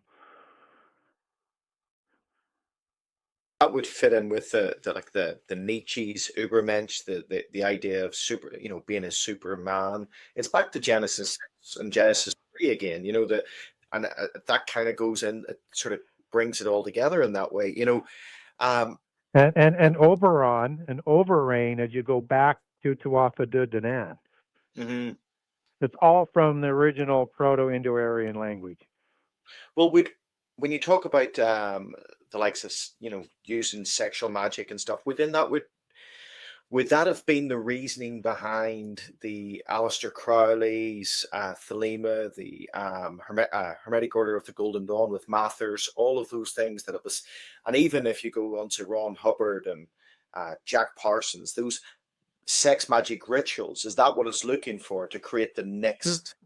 Yeah, sure. So thelemic tree, and the way they use thelemic tree is for their genealogical tree and their hierarchical organizational structure tree. And basically, as it's translated out of philem in Greek in the New Testament, it means, God's will, or do as you will, which is how they sort of, because they're doing as their God's will, or their specific patriarchal or matriarchal God's will is, and do anything that they want. And so that's why you have philem that's actually translated a couple of times, not as will, as in it normally is, and like in God's will be done, but as in a sexual act, which is totally inappropriate. So you have to check. That's why it's important to be able to go back and check some of the translations. So, Yeah, it's all part of their theology, yeah, as a counterfeit. so before I picked the bones of the movies and stuff like that, the question was, is 2030 then, because it's so synonymous when we're talking about over here in the UK, digital IDs, 2029 is the mark. The European central currency, central bank digital currency of the digital euro is now being rolled out, accelerated rollout by 2027. It seems like they're fixated on this date. Is 2030 then their timing? That's their new date. There's a lot of things suggesting they're moving that back 3 or 4 years now. But that's what they've been doing all the time, because they're trying to bring it before the end time. But one thing they do believe in, as you mentioned earlier, and Alice Bailey is the one who made this famous, is 2025 is their Jubilee. Um, and so there's a church that celebrated that this year. I wish that wouldn't use a polytheist Jubilee, and a Jubilee's 50 years in the Bible, but that's a different story. So this Jubilee announces, in this age of Aquarius, the time of the entrance of Lord Maitreya, their Antichrist figure, the allegorical name for him. Not that we'll know who he is, but he starts to enter the scene. They might know who he is. I doubt it, but they're looking for it. And also the externalization of the hierarchy. Well, hierarchy is a Greek word for sacred assembly of the archons, the council of the gods. So we need to understand that externalization means to make visible again. So they want it to be like the days of Noah again, in this age where the gods were visible and walked amongst us, as they did before the flood, and shortly again after the flood, at least up until the time of Babel, it seems, maybe shortly after, but they were restricted even more, seemingly, after Babel, just as I think they were restricted to a certain degree after the flood.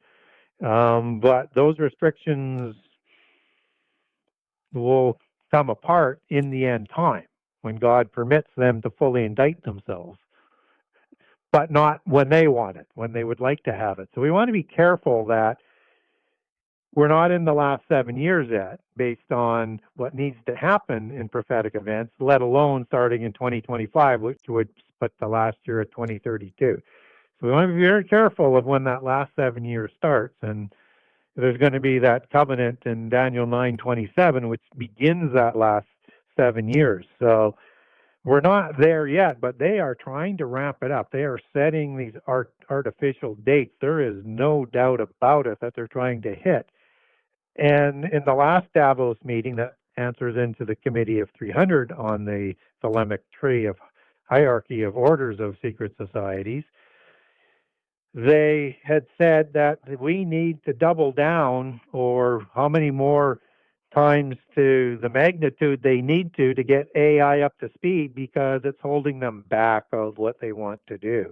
So we know what the underbelly is from their perspective.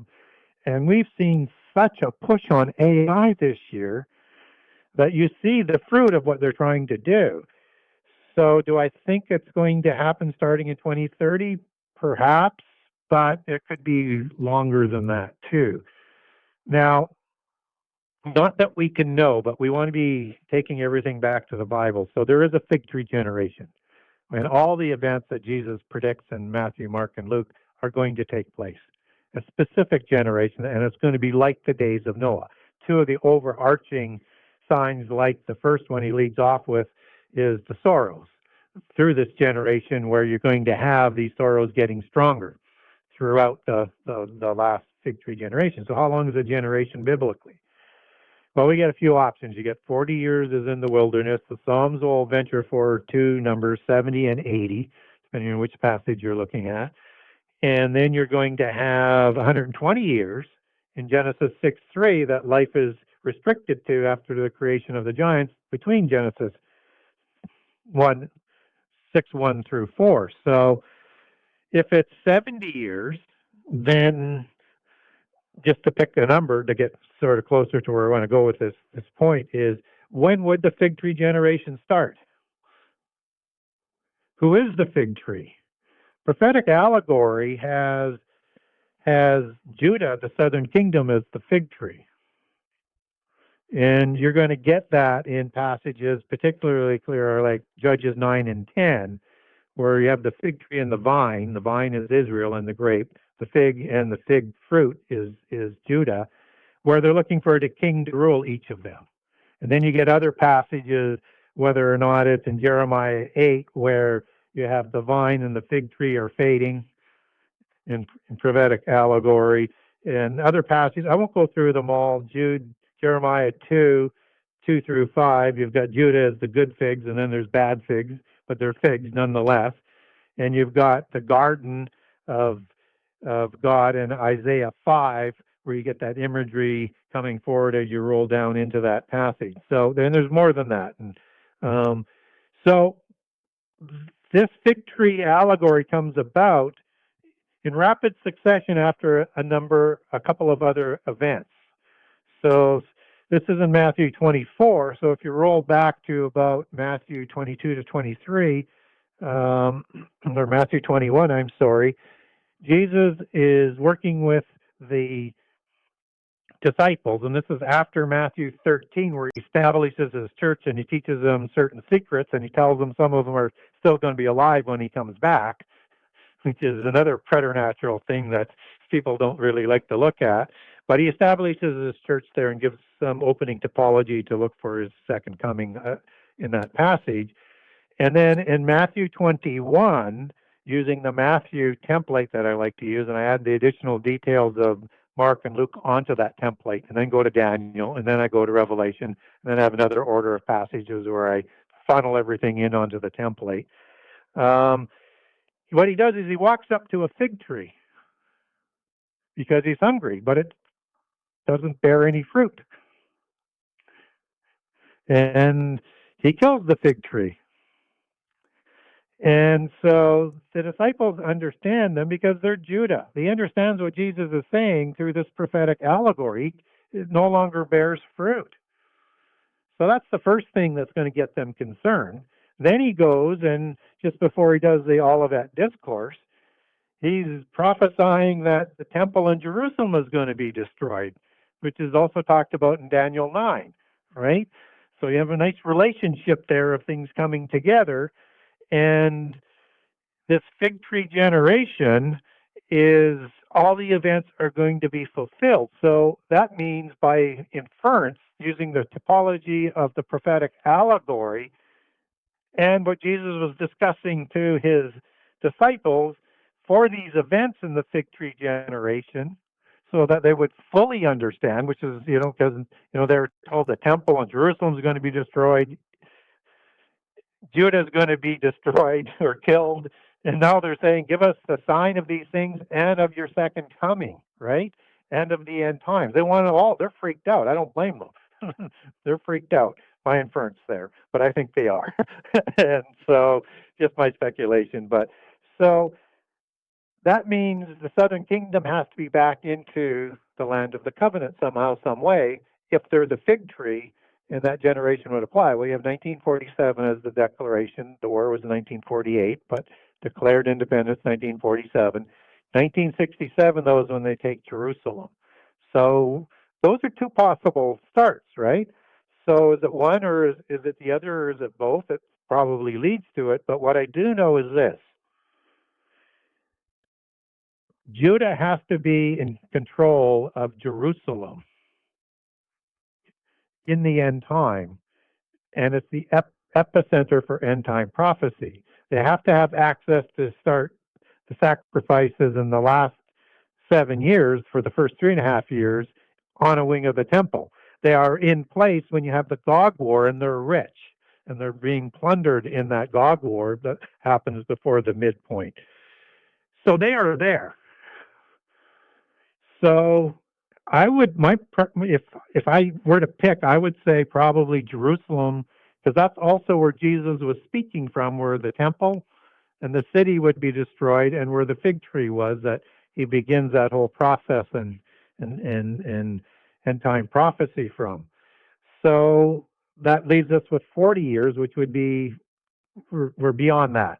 With either 47 or we're beyond that. 70 years gets us into 2030 using Jerusalem, which is more likely as a possibility, but it could be 80 years or 120 years, so it could be even further off. So I try and encourage people to say, no matter what the world says, because that's the wisdom of the world, not what Jesus said. He gave us the template. We should not get ahead of biblical prophetic chronology, and how they get us to do that is use the wisdom of the world to interpret prophecy or through hermeneutics. Well, that is actually a really good take on everything. And there's a question that I missed that I really want to bring in because so I am going to jump back a topic just really quickly if that's okay. Sure. In terms of the bloodlines, and it's because I taught on this before, and I brought up the Rh negative bloodline, and then a flood of messages from people who were saying, I'm Rh negative. Am I of a cursed bloodline? So perhaps you could shed a little bit of light on that and help me with a little bit of a hole with that one. So yeah, so for the first thing, and I'll take this back biblically for people. Understand that Rh negative, that's thought to be either alien blood or Nephilim blood or right from the gods and other variations, was, as the theory goes, was added to the human bloodline pool. In other words, the Rh positive one. People usually say, no, that's not possible because Rh negative means it's missing the D antigen. So you can't add something to something that's not there. What you have to do is go back to what I talked about earlier in the show with the genses. It's the genes. It's the genealogy, and it's the genes that produce the blood type. And in their belief system, the gene that produces the Rh negative blood, whether it's O negative for like the Windsors, for example, which is dominant, and the Basques, which have the most, and the Basques actually have, as high as, depending on the survey, 80% Rh negative. And they call themselves in their mythos Homo Atlantis, which is really interesting. But that's a different rabbit hole. Um, so when we look at that gene, it's passed down through the matriarchal side. And sometimes it can also skip a generation as it comes down, as we see in the science. So I also mentioned female patriarchs, that dynasties were started with. And biblically, taking that back to Timnah and Aholibama, whoever Nimrod married into, and whoever created no, I won't go on to that one. I'll just leave it at that to not open up another rabbit hole. But understand we have this intermarriage. And there's a word for these Rephaim giants after the flood that gives us a hint at why they have to intermarry with humans. And these are the terrible ones in the KJV version as it's translated in Ezekiel 32 and other passages. And the terrible ones are like Pharaoh, and they're like Nebuchadnezzar and the great kings and the bloodlines. And Pharaoh is talking to terrible ones in the pit prison who died and did terrible things while they were on the earth. And they're not talking to the strong ones, that are in there. That's Hebrew El for an angel. That's the fallen angels who committed crimes against the Holy Spirit and against creation that are in there. These are demigod giants that are in there. And they're talking to another terrible one, Rephaim, likely Pharaoh Necho in that time frame of history. And so that is the Hebrew word erit. And erit, to get terrible ones in the plural as it's used and it's translated, you'd have the I am plural there, eritim. And that in that definition describing these things as everything you would describe a giant of these terrible ones are, they have a fertility issue that is described in there. And so we're not told exactly what it is, but it seems to be how the tradition after the flood versus before the flood. So a distinction between reproduction capability with Rephaim versus Nephilim before the flood. They're going to repopulate through matriarchal bloodlines and set up new dynasties through matriarchal bloodlines and track genealogical bloodlines of the matriarch we know as fairy bloodline or owl bloodline, and track genealogical bloodlines of the matriarch we know as fairy bloodline or owl bloodline. And of course, fairy would be the allegory for seraphim, owl would be cherubim, dragon or raven, dragon, seraphim, raven, cherubim, for the two bloodline allegories. And that this is the Rh negative coming down through the matriarchal ones because they have to intermarry with humans to continue, right? Otherwise, they're going to go extinct. So this word erit is the same word that's in Ugarit. Ug is the first one, erit is the second word. This is the city of the Rephaim, a major city that we get the text from.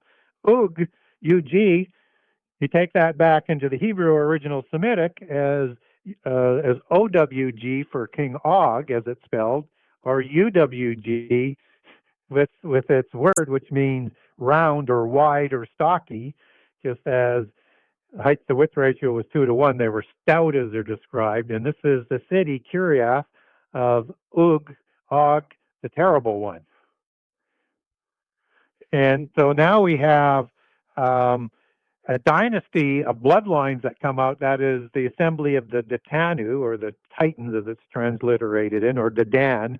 And Dedanu, as you take that into other transliterated, the D and the T are the same pronunciation in many different languages for the same word. So Tuatha Danu would be another version of Tuatha De Danann, or Detanu, or Detan, as it's used in the Ugaritic text. So where am I going with all of this? Well, there is a bloodline that the Royals follow that goes back to the giants, who were hybrid beings of fallen angels and humans. Something was inserted. Something passed on through the genes that could produce this type of bloodline. And in those surveys that I was talking about, you have NASA surveys on people who have alien abductions, you have Rh negative. They all have tendencies to be more pale skin, red hair, blonde hair, blue eyes, hazel eyes, higher IQ, lower blood pressure, lower temperature, a whole bunch of different things, more psychic and paranoid interactions, just a whole list of stuff. And I have a document on this for people if they want. That they say they cannot, also through the surveys coming out, they say they can't be cloned either for some reason. So you get this anomaly that's worldwide. Bloodline chiefs, bloodline priests all around the world, whether it's First Nations in North America, whether or not it's in India or China, it doesn't matter where you go, it's the same system. Bloodline chiefs, bloodline priests, bloodline warriors, bloodline nobility. So biblically, we're warned on this. So you might look at it starting in Genesis 3:15. the seed of the serpent, that I think is manifested in Genesis 6 as a curse prophecy, like the curse of Ham that manifests in Cain for the crime that he does after the flood. It's a similar prophecy to that, and that most of the giants originally created were from the seraphim, which is why we have so much serpentine imagery with the gods, both before and after the flood, and with the giants called serpents and look like serpents just like them because that DNA would be sort of passed on. We would know those as Uraeus gods throughout the Middle East. That would include Baal and El, Osiris. These are flying serpent gods, right? It's common. It's just, the Kishamaya would have the feathered serpent and the plumed serpent. These are the same gods. They're dragon creator gods, Nagas, just to underline that sort of point. So there's a serpent seed that comes to full root in the dual prophecy or the bipartite prophecy in Isaiah 13 to 14 with the serpent's root that comes in the time of the Assyrian and in the end time. Something is going to continue there. And that doesn't nail it, but that is just the sort of setting the table along with Genesis 6:4 for how these beings are created. Genesis 6:1 through 4. So, and we already talked about the terrible ones, right? And you should go look at the names of some of these terrible ones. They're biblical names that you can find more about in the Bible. But so when we get to Daniel 43, we're going to have an interesting passage where you have those of the beast empires that are going to mix their seed with humankind. They're talking about two different beings, and I just reached over to pull the quote out so that people know I'm not yanking a chain, and I have a couple other ones here that back this up. So in 243 it says, "And whereas thou sawest iron mixed with miry clay, they mingle themselves with the seed of men." I mean, you cannot just wish that away. Yeah. It's dishonest, but you need a little bit more. But somehow these beast empires of bloodline giants and these 10 kings in the end time are going to mix their seed with humankind, with men. So let's now move over one to that's a lot more explicit. Psalms 21, 8 through 10. And in it, this is the time of the end time in the Psalms. And starting in verse 9, but read 8, I just won't hear. Thou shalt make as a fiery oven, fire, end time, so we know the typology here, in the time of thine anger or vengeance or wrath. The Lord shall swallow them up in his wrath, and the fire shall devour them. Moving on, verse 10. This is the pay dirt. Their fruit shalt thou destroy from the earth, and their seed from among the children of men. In the end time. This is going to be settled in the end time. Do we have one more that is very decisive on this? Absolutely, because it goes back to the terrible ones in Ezekiel 32. So in Isaiah 25, 3 to 7, I won't read all of the passages here, it's talking about the branch of the terrible one. And this branch of the terrible ones are going to be killed in the end time at a mountain. Har Megiddo, Har Moed, as Dr. Heiser talks about, the mountain of assembly, Mount Hermon, at Armageddon when that settles out. That's the bloodline that is going to be destroyed in the end time. We get three very decisive passages if we can just link that to what else is being talked about in the Bible. So we have passages about this bloodline. And people might say, well, where does that show up in the New Testament? Mm-hmm. Right? Well, we have the kings and the mighty ones in Revelation 6 and 19 and 18. And there's probably another one in there, but just going from the top of the head. And those two words are, when it's not king, when it's going to go back to another Greek word, the word used for these ones of the elite in the end time, the great ones, is megas and megastranes. And as you take that back to its Greek, it goes back to descriptions for giants. That's it. It's everywhere. It's kind of amazing that one of the scriptures that jumped out at me there was also Isaiah 25 verse 4, that the blast of the terrible ones is like a storm against the walls, and then Isaiah 26 tells you that Yeah. God makes walls for our salvation. And I guess I want to pick up on something very quickly. We'll use this as the last question. This has been brilliant, by the way. Um, Nimrod became a Gibberim. Um, there's this transformation process. We're living in a transhumanistic age, and I think, like, I know Josh Peck believes that the Antichrist will be transhuman in nature. I kind of lean that way myself, but you said something there about the connection between RH negative and psychic ability and all of that.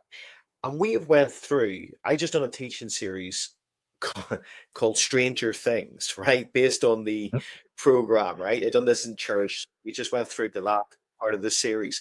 But we were bringing up the real connection between these government societies, government agencies, and their pursuit after both the occult and the combination with scientific technology. You see this from even the likes of post World War II with General Shiro, MK Ultra, MK Often, and all of that. So if all of that's happening, Yeah. and these government-sponsored agencies are pursuing after these psychic abilities and stuff like that, would it be too much of a jump to say that there are those in governmental power? Sorry, everybody says because I'm from Northern Ireland, I don't say it right, but power, right? So those in governmental power, right, not power, right? Um, that they are seeking to create or to I guess they're seeking, just like those secret societies, those in the governmental positions are seeking after this individual to come, and this individual to come will be transhumanistic in nature. Well, preternatural for sure. Mm-hmm. Uh, is a Superman type of thing. Obviously, going to receive power from Satan, perhaps from Azazel. Um, Likely will have a pedigree that he'll present. Does he need to be enhanced? Um, if you have all that operating through you, you may not need that, but that doesn't mean disembodied spirits who are going to receive an oiketarian won't have that type of technology to enhance them. So it's going to be here. It's just how does that sort of kind of format? So that's how I would answer that. And I think that when we look at the angelic technology, it's designed to interlink with quantum mechanics and AI and interdimensionally and into spirit beings of some sort in multiple dimensions. So it may require some sort of technical aspect to connect into that. So that would come back with the idea that they want to have a neural link for the hive mind and understand that hornets were used against the giants because they're the natural enemy of the bee, and discombobulated the giants so that they couldn't communicate um, telepathically, is what they believe that they could, and that it will allow us to intersect into multiple dimensions. So that's the part of human transhumanism that I think is going to be as part of the implant system, but not in the massive mechanical way, but the stuff that gets to the quantum level and can build through that connection at the quantum level within you and change the DNA. It's like that they just discovered, or someone just created the LHC chip out of quantum Yeah, computing. This yeah, taking all of the work of CERN, the Large yeah, Hadron Collider, and they're redoing this within a chip. It just the the acceleration of technology is just kind of a breakneck speed right now, and Yep. it's a little bit dumbfounding. So before we completely close, Yep.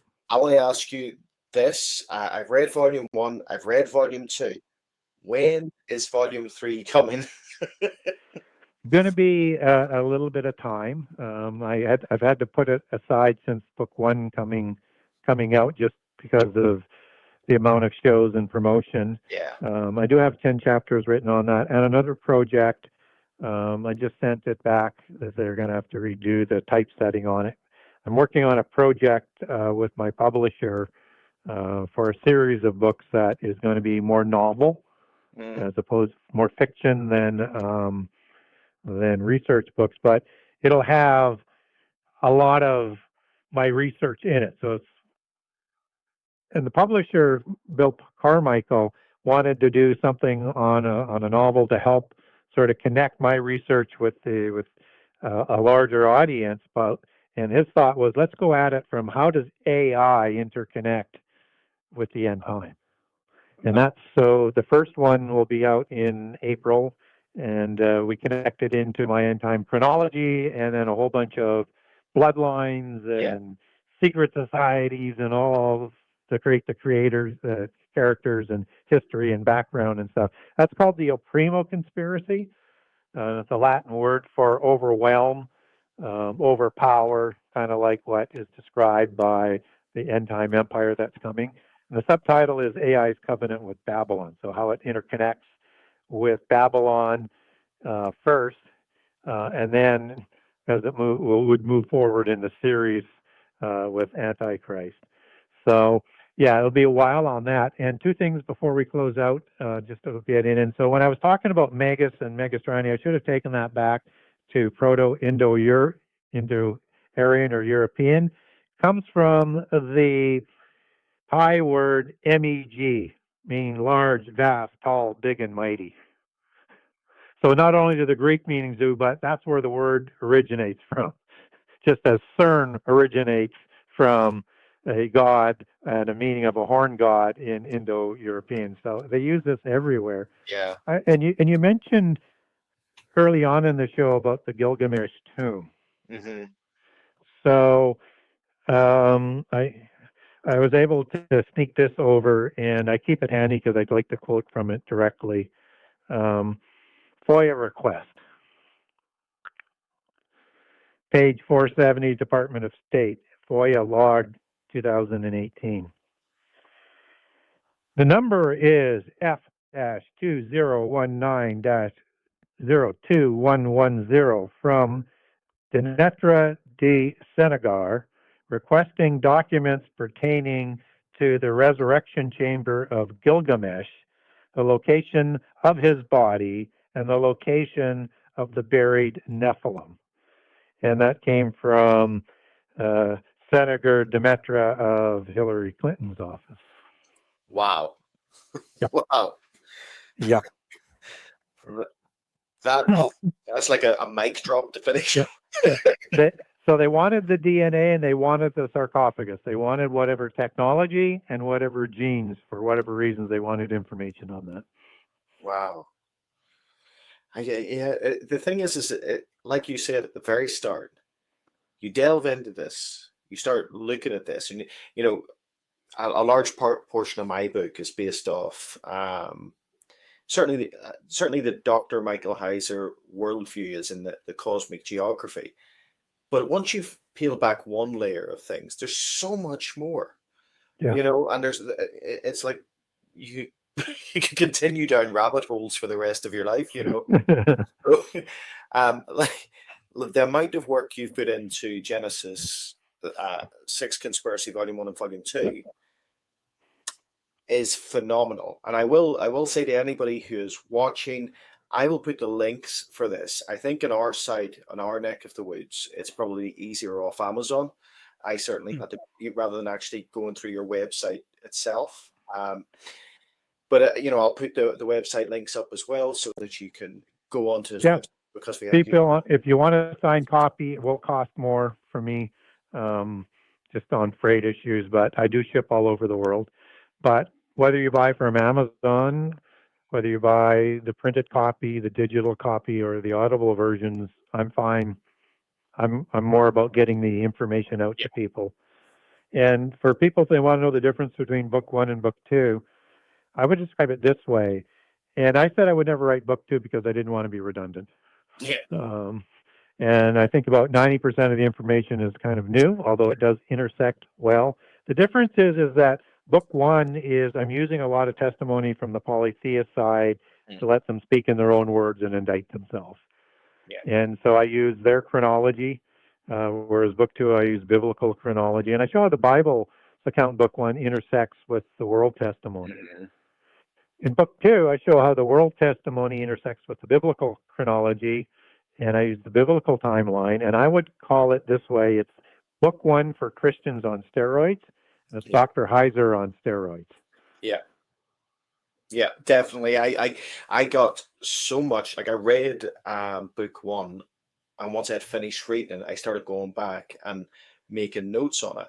But with book two, I think I'd read that twice, Yep. as in like from start to finish, just read through twice. So, yeah, I fantastic. mean, I just try and bring things to light in ways that I know have never been presented. I mean, one of my Yeah, favorite ones, and I know Dr. Heiser did some work on this as well. But in when we're talking about Psalms 82 and Deuteronomy 32, and Deuteronomy 32, you have the sons of Israel in the KJV, but you'll have angels used there in the Septuagint and the sons of God in the Aramaic or yeah, Dead Sea Scrolls versions. And people will say, well, things are in conflict, but it's not. Israel was a title given to Jacob, and I mhm, break it down into two compound words, one being Sarah, one being El. Sarah can be translated as prince or ruler. Ruler would be more applicable in this position, and El as angel or God or the God Most High.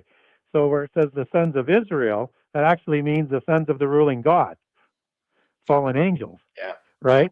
But because it's what I call that bipartite type of prophecy, where it gives you important prehistory, and so we get 70 sons of Adam in there as well before the flood, by the number defined in Exodus 1:5 for Jacob, whose name was changed to Israel. But it's for the time of the prophet as well, Moses, in terms of what's going to be justification for giving his land that's from that council of the gods and the land that he's gifting that's his versus what was permitted to be ruled over by the other gods. And that it is also prophetic for the 70 sons of Israel born in Exodus, but as it pertains to the millennium, when their complete prophetic story is takes on the next big yeah, level as we would understand yeah. that going into the millennium. See, I could actually probably just sit with you for hours and just talk and talk and talk. Um, Stay with me just a second. I'm going to finish the broadcast and then I'll say thank you and stuff at the end. Sure. Guys, don't forget to go to the links, follow the links, get the books, and follow. I know that Gary does a whole host of interviews that you certainly have to book him in advance, but follow, search for him on YouTube. You will see a load of stuff, a lot of stuff. Please follow the ministry. Please follow what he's doing. Make sure you like and subscribe, and make sure you share this with your friends. And a big thank you to our guest this evening, Gary Wayne. And guys, look out for the videos coming on soon. We've got other interviews coming on. We've got Pastor Billy Crone coming on. We've got Josh Peck returning. We've got quite a few others coming back on. Guys, God bless. I call you the head and not the tail, above and not beneath. Kings, queens, and priests in Jesus' mighty name. And remember, you can do all